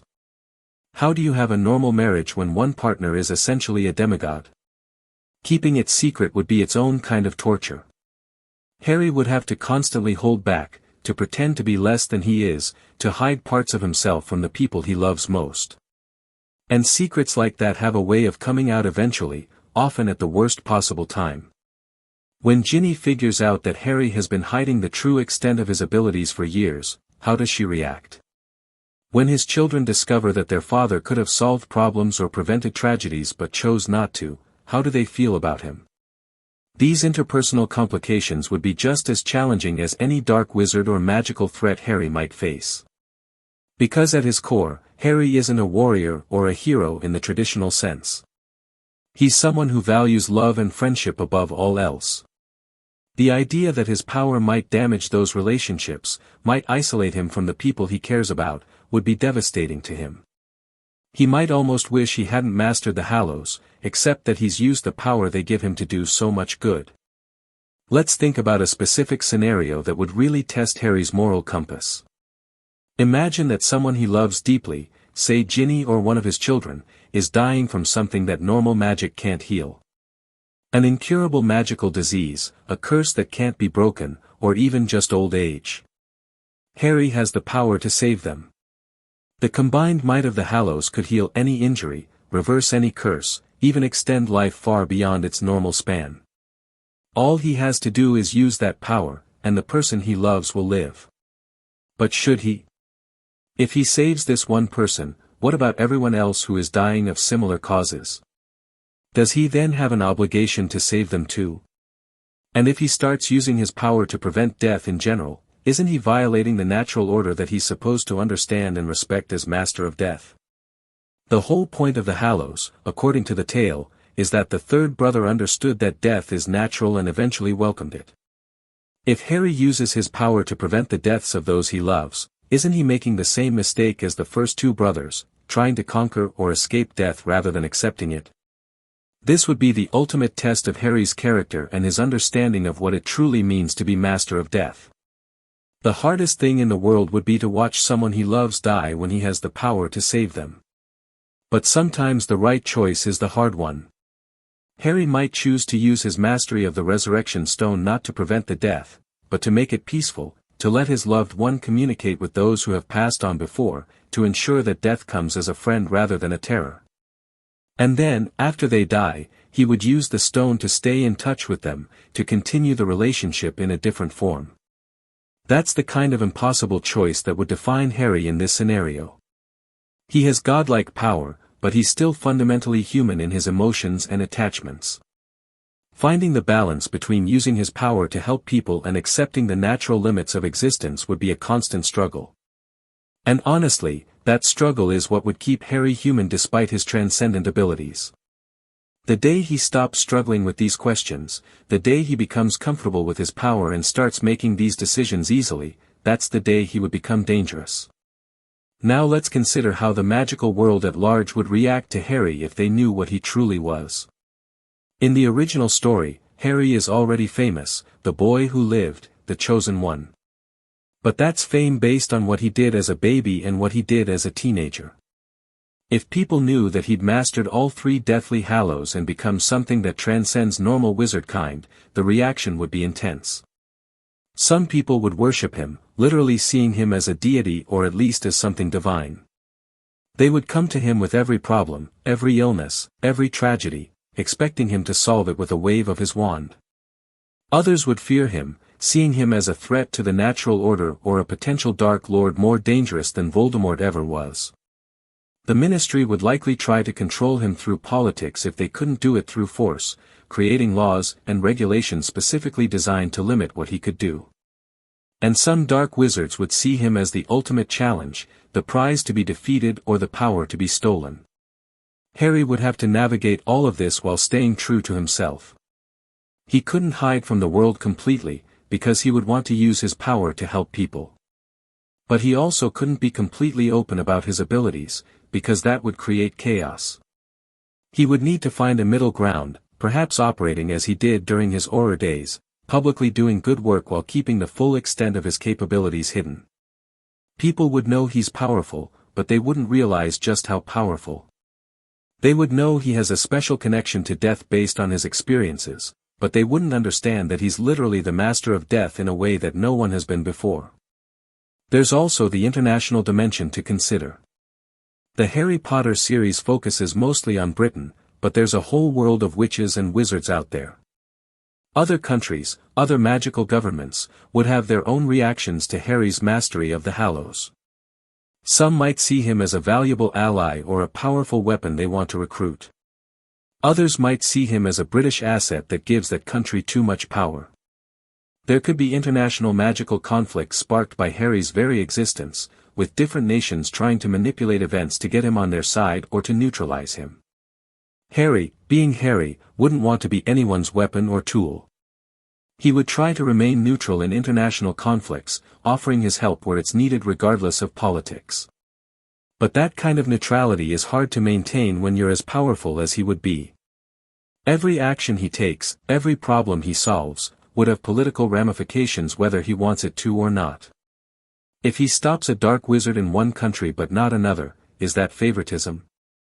If he helps one magical government deal with a crisis but refuses to help another with a similar problem, what message does that send? These are impossible questions with no perfect answers. Harry would have to do his best, guided by his moral compass, and accept that no matter what he does, some people will criticize him for it. The burden of being master of death isn't just the power itself, but the responsibility that comes with it and the certainty that you'll be judged for every decision you make. Let's think about the legacy Harry would leave behind in this scenario. Assuming he eventually chooses to pass on rather than living forever, what would the magical world look like after he's gone? During his life, he would have solved numerous problems, saved countless lives, and changed how wizards think about death and magic. But would those changes last? Or would people slowly slip back into old patterns once the Master of Death was no longer around to guide them? Harry would likely spend the later part of his life trying to ensure that his legacy is positive and enduring. He might establish schools or organizations dedicated to the principles he's learned. Not schools for mastering the Hallows, because he would never want anyone else to seek that kind of power, but schools for understanding magic more deeply, for approaching death without fear, for using power responsibly. He might write extensively, creating texts that would guide future generations of wizards. Most importantly, Harry would need to make sure the Deathly Hallows themselves don't fall into the wrong hands after he's done with them. In the original story, he breaks the Elder Wand and returns it to Dumbledore's tomb, drops the Resurrection Stone in the Forbidden Forest, and keeps only the cloak to pass down to his children. But in our scenario, where he's actually mastered all three Hallows and used them together, simply hiding or destroying them might not be enough. They might need to be dispersed in ways that ensure they can never be reunited again, or protected in ways that only someone with Harry's exact combination of character traits and experiences could ever access them. It's even possible that Harry's mastery of the Hallows might change them in some fundamental way. Maybe by truly understanding them, by using them as they were meant to be used rather than as tools of conquest or escape, Harry transforms the Hallows into something different. They might lose their dangerous allure, becoming simply powerful magical objects rather than the death-defying artifacts that have caused so much bloodshed over the centuries. Or they might become attuned specifically to Harry, unable to work properly for anyone else, ensuring that their full power dies with him. One thing is certain. Harry would make sure that the complete knowledge of what he learned, of what it means to truly master the Hallows, would not be passed on. Because he would understand that the next person to seek that kind of mastery might not have his character, his experiences, or his moral foundation. They might use the power of the Hallows for conquest or personal gain. The knowledge of how to become Master of Death would die with Harry, and the world would be safer for it. But here's a bittersweet thought. Even with all his power, even as the Master of Death itself, Harry can't fix everything. There are problems that aren't solved by power, tragedies that can't be prevented no matter how mighty you are. People will still make bad choices. Hearts will still be broken. Injustice will still exist. And Harry would have to live with the knowledge that despite his godlike abilities, he can't create a perfect world. He can only make things a little better, one person at a time, one crisis at a time. In a way, that limitation is what would keep Harry sane. If he actually could solve every problem, prevent every tragedy, and create a perfect world, the burden of responsibility would be crushing. The fact that his power has limits, that there are things beyond even the Master of Death's ability to fix, gives him permission to be less than perfect. He can do his best, help where he can, and accept that some things are beyond his control. That acceptance, that understanding of his own limitations despite his vast power, would be crucial to Harry maintaining his humanity. So let's bring this all together.